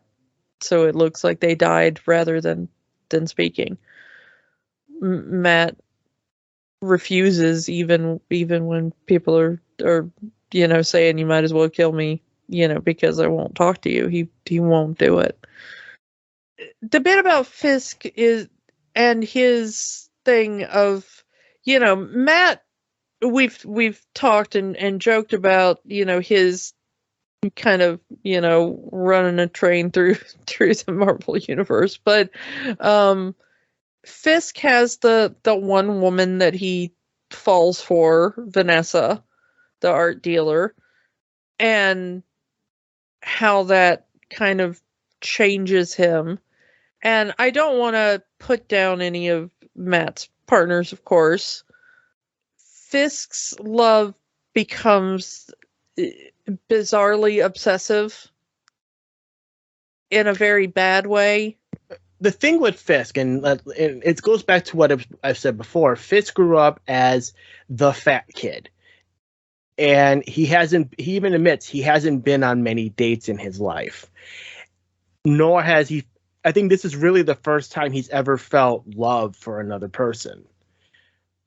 When the Russians come in to talk to him during his date, he gets very, he kills them because he is so embarrassed of the fact that they came in on the first date he's had in who knows how long, probably ever. And that's, that he's only known this woman a few days and he's willing to kill over her. I think that's kind of one of the reasons why I like Matt's approach a little bit versus Wilson's, is that a lot of people would be like, oh, but look at Fisk, he like immediately falls in love and would do anything for her and stuff. Matt is very much, I think that you can see it in him that, when one of his partners is in danger, like, Claire is in danger, and he absolutely lays waste to everything. But also when Claire goes like, okay, I need some time, I gotta go skip over there and do some things, he's like, all right, you have fun. Hope you come back. We can have more fun together later. But if you meet somebody, hope you have fun with them. I'm gonna go meet a lot of people and have fun with them. Claire does. Yeah, she does. He just happens to have unbreakable skin, but that's a story for another day. But you know what I'm saying? Like, Fisk is kind of like, I have fallen for you, and you don't have a choice in the matter. And she seems to be on board with that because she somehow had figured out who he is, what he does, and how he does it, and she's completely okay with that. I mean, if she's also a psychopath, then okay. But I'm just saying that they're not in a healthy relationship. Yeah. I mean, say what you want about Matt, but all of his relationships are way more healthy because they're kind of, he is very protective in that way of, like, you want to say, like, okay, well, love is protection and everything. Like, Matt will absolutely take down 15 guys to save somebody he had a one-night stand with. But also, if you're like, okay, you know, but thank you, I need you to keep your distance, he'll be like, okay, yeah, no sweat. Yeah, he respects boundaries. Yeah. Can you imagine Wilson Fisk respecting a boundary? No, you cannot. I mean, in an alternate universe, he ripped Hope in reality just to get her back. Yeah. But I also think that comes from, like I said, Fisk was the fat kid. He never had a lot of dates as a young person, probably ever. And here's the one person who is giving him that attention. So he's going to hyper focus on it and make that his entire world. You know, he even says that to her, you know, everything for you, to the point where he starts getting sloppy in his businesses and his business partners call him out on it. Even going to the point of trying to poison Vanessa because they see her as the problem. Like, it was fine until this woman came into your life, and now we're on the verge of losing it all to this guy in a mask, which wouldn't have happened if you weren't focused on this woman. How many times do you know that to happen in real life, though, where people are like, yeah, I'm going to stop doing everything in my life because I've got a partner now, and then the entire friend group goes, oh, yeah, we don't like it because they've got a partner now. And I'm like, oh my goodness, y'all need to stop it. Like, on both sides. Yeah. On both sides. Both sides of that equation need to stop. It is unhealthy for everybody. Do not hyper-focus on your partner. Do not blame your friend for falling in love with somebody. Like, everybody in that situation needs to chill. But yeah, so yeah, be a Matt Murdock. But also, Vanessa changes Fisk in a way that helps him more, because if it wasn't for Vanessa, he wouldn't get the idea to go public with his identity ahead of Ben printing the story about him. But then there's also the changes. Oh, you're not going to wear your father's cufflinks anymore. You're not going to wear the black suit you've been wearing every day of your life. You're going to wear this gray suit for a while. You know, a bit of a change up, a new look. I mean, yeah, baby steps, but it would have been nice if she'd have started with, you know, like, can we not murder people? You know, but again, if you're going to change people, maybe. She's fully aware of who he is and what he does, and she's okay with that part. It's the public image that she wants to change. I'm okay with the murdering, but can you just dress a little snazzier, sweetheart? Yeah, that seems to be the whole thing with Vanessa. Like, she's okay with the underhanded dealings and dealing with gangs and drugs and stuff and embezzling money and murdering people, but can you wear a better suit? I mean, she is an art dealer. Who knows? Yeah. The whole power struggle between him and Matt finally finding the one reasonable cop that is not on Fisk's payroll, and him finally getting the one cop that will turn public evidence, and Foggy's girlfriend deciding to help and bring her big powered law firm into things, and you know, eventually they're able to bring Fisk's organization to, you know, attention with the help of the blog post that Ben wrote. So, you know, they eventually do get him arrested because they have enough now to get all of those people that he's paid off arrested through the FBI. And and all of Fisk's business partners are dead. Yeah, because Fisk murdered them all. The Russians are dead. Well, I mean, most Matt of them are dead. Got to some of them. Matt got to Nobu and burned him, but he'll get better. Yeah. And then Madame Gao gets out of there saying, I'm going to go home. Oh, to China? No, somewhere else, somewhere far away where there's dragons and people with glowing hands. The Russians get off, and the guy who ran the company that Karen worked for gets off, and Karen ends up taking out the wormy guy that works for Fisk. And it's just one of the best things, because you really have wanted that guy to die since he was introduced. Because he's just so wormy. But it does show that Fisk did care about him. Because, once they say, oh, he was just a wormy guy, he was my friend, and just beats one of his guys half to death for it. Which says a lot. And then one of the other guys standing next to him was like, oh, sir, maybe you don't want to, absolutely just beat one of your dudes to a pulp. And he's like, okay, fine. But it does show that is the closest thing Fisk has to a friend. Yeah, was a yes man who would tell him whatever he wanted, which is really pathetic. Fisk's little escape initially from that police transport was really well handled in the show.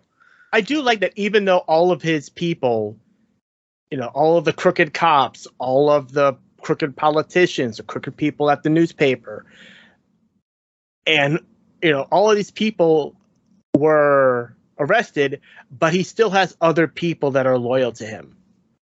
Just how far of a reach does he have, Well, I mean, I think they were all mercenaries, probably. I mean, he had a bunch of bodyguards in that final bit. Yeah. The thing is, though, is that he would have gotten away with it too if it wasn't for that meddling Daredevil, who finally got his suit. Because all Melvin wants is his girlfriend to be okay. Melvin has issues that he admits. He gets confused sometimes, but he's a hell of a tailor. Yeah. The thing is that they never really talk in the series about Fisk's, I hesitate to call him powers, but in the comics, in the show, he's just the fat kid that grew up to be Vincent D'Onofrio. But in the comics, it's very clear that he looks like what people think is a fat man until you fight him. And then you realize that that's not fat, that's 100% muscle. I love that they explained that in the cartoon series, the 90s cartoon series. Is like, no, I'm not fat. This is 300 pounds of pure muscle. Yeah. But I also kind of like that they show that more on the TV series rather than say explicitly, because, and we've talked about this on the show before, men who do well, and women as well, but people who do the strongest weightlifting competitions, like the strongest person in the world competitions and stuff, the people who drag cars and throw full-size trees and stuff like that. They're not looking like Schwarzenegger, no. Yeah, they do not look like, Captain America or Thor or what. An 80s pro wrestler. Yeah. They're not all ripped abs and pecs. They have, layers of fat and stuff around because you need that to keep those muscles in place in order to do those feats of strength. They look like Wilson Fisk. Yeah, there's bodybuilders and there's powerlifters, or as I've been told once, there's muscles for show and muscles for go. The muscles for go, as you said, absolutely look much more like Vincent D'Onofrio than they do like most of the heroes in the MCU. Yeah. So I like that they don't say, you know, like this is 100% muscle, because if you have 100% muscle, you can't do the things that Kingpin does. And Kingpin is shown doing like very impressive feats of strength, including in the final fight with Daredevil, where he almost wins. I mean, even though Daredevil's got the upgraded suit and, you know, he's there and he's ready to take on Fisk. I mean, Fisk just absolutely beats the crap out of him, including lifting him up into the air and almost doing like a Bane backbreaker on him. Which also is amazing when he kind of does the same feats in Hawkeye, and people are saying, "Oh, they made Kingpin OP." It's like, did you not watch the show?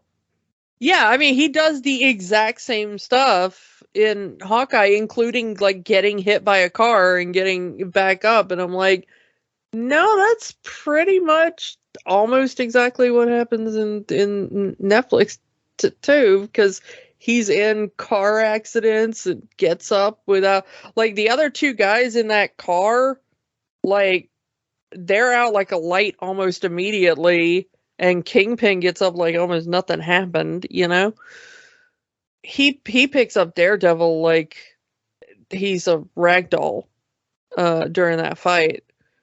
And this is the first time Matt gets right up on the edge of that line. He says, "I'm going to kill you." He doesn't, because he pulls back, but after everything that Fisk has done throughout the entire season, no one would blame him if he killed him, but he just can't bring himself to do it. Yeah, I mean, he does render him unconscious. But that's it. I mean, you know, it's Daredevil by a knockout, but that's about it. And you know, finally letting his friend at the police department get the cuffs on him. And yeah, the last thing we see from Fisk is him looking at the white painted wall in the cell. Yeah. Yeah, you know, I mean, no matter how much he tries to run away from it, that will always be there. But it's like, no matter how much he tries to get away from that part of his life, it's still going to be there in his mind. But it's also a perfect example of trauma is not an excuse. Both Matt and Wilson had a loving parental figure and an abusive parental figure. Matt had his father who was very loving, and Stick who was very abusive to him. Wilson had his mother who was very loving, and his father who was very abusive to him. And they both learned similar lessons from each of those parental figures. Because Stick tried to teach an almost identical lesson to what Wilson learned from his abusive father. And they turned out completely opposite people. So while trauma does explain a lot about Fisk, it absolutely does not excuse anything about Fisk. Because Matt could have gone the same way and he chose the opposite path. You know, Matt could have been just as abusive and just as horrible. Cruel. And used his power in the same way, and at each point he chose to be kind. So, you know, just in wrapping this up, we did mention that you know, nobody wants to talk about the Ben Affleck Daredevil, but it did give this series one thing, which is that the series mostly takes from Frank Miller, but they did pull one thing from the Ben Affleck film, which is that Matt in this series mostly wears red tinted shades. And that was first introduced in the Ben Affleck film. That was a costuming choice for the Ben Affleck film, and afterwards was pulled into several of the comic runs. While Matt Murdock does wear glasses or sunglasses of various types through most of the comic runs, they were not red tinted until the Ben Affleck movie. But they became so kind of iconic after that and started being drawn into so many comic runs after that, that when they did the Netflix show, they decided that they needed to use the red shades. So they specifically crafted red glasses for Matt. If you want to credit the Ben Affleck film for anything, credit for the fact that Daredevil now wears red tinted glasses. Yeah. I think that's all we can go into Daredevil Season 1. So let's wrap this up by asking the question, Kiki. Does Daredevil Season 1 have the magic? I think so. It's got a lot of problems to it. I think it's a little too dark. Daredevil in the comic, well, up until Frank Miller, and Frank Miller's problem is he's always too dark in everything. I wish they had based it on basically almost anybody else other than Frank Miller, honestly. It's a little too dark in tone. It's a little too dark in shading, because I tried to show this to someone before, and they couldn't even see what was going on the screen. Well, yeah, but that's a problem with almost everything now. Most MCU projects, as far as mainline MCU, the Netflix stuff was a bit too visually dark, which is super ironic in this case about a guy who is blind. But the Defenders stuff was very visually difficult to see because of the cinematography. I agree with you, but as far as dark in tone, because in most of the comic runs, Matt Murdock is very, very funny, and they do give him moments of levity, and you know he is snarky and stuff. But comics-wise, that's one of the things I loved about his appearance in She-Hulk, and why so many people hated that the way he was characterized in She-Hulk. Like, this is still comic accurate. It's just a different comic that you're not reading because you only know of the Frank Miller run. Yeah, no. So, I mean, yeah, like I said, when anybody but Frank Miller's writing him, pretty much, he's very funny and, you know, a lot more lighthearted and just absolutely gets it.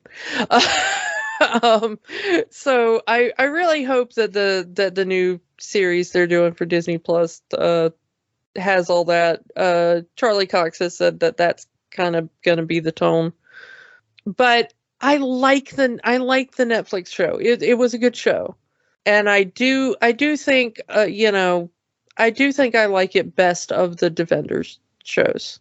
There are things to like about the other Defenders shows, and I'm not saying that I don't like a lot of the stuff they did in the other Defenders shows, but I do think that Daredevil is by far the best of them. I'm going to say yes, it definitely has the magic. It does drag.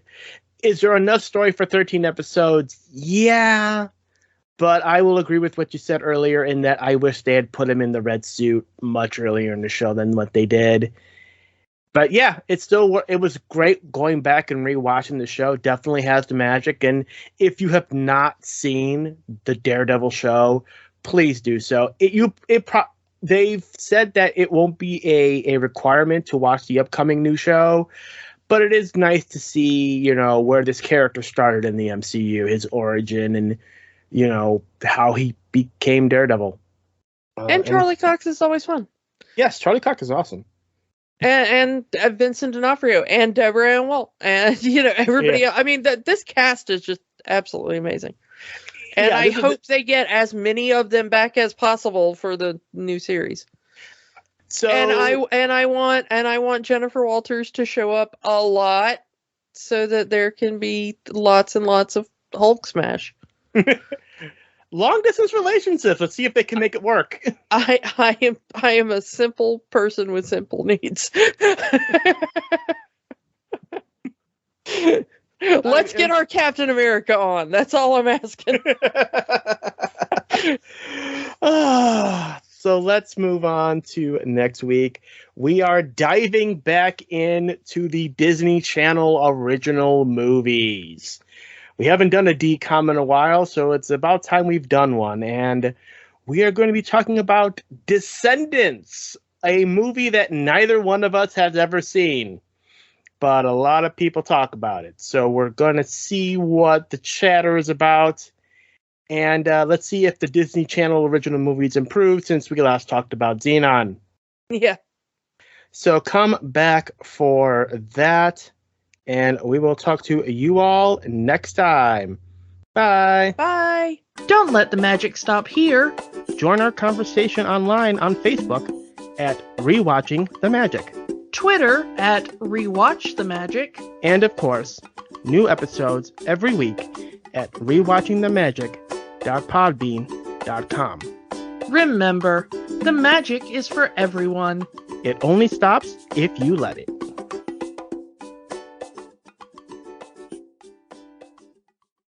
If you want to help the fight for human rights in the U.S., the American Civil Liberties Union works to protect constitutional rights for all Americans. Their website is aclu.org. If you need reproductive services in the U.S. or wish to donate to those who do, go to abortionfunds.org for more info. The battle isn't over until the last person surrenders. The fight continues.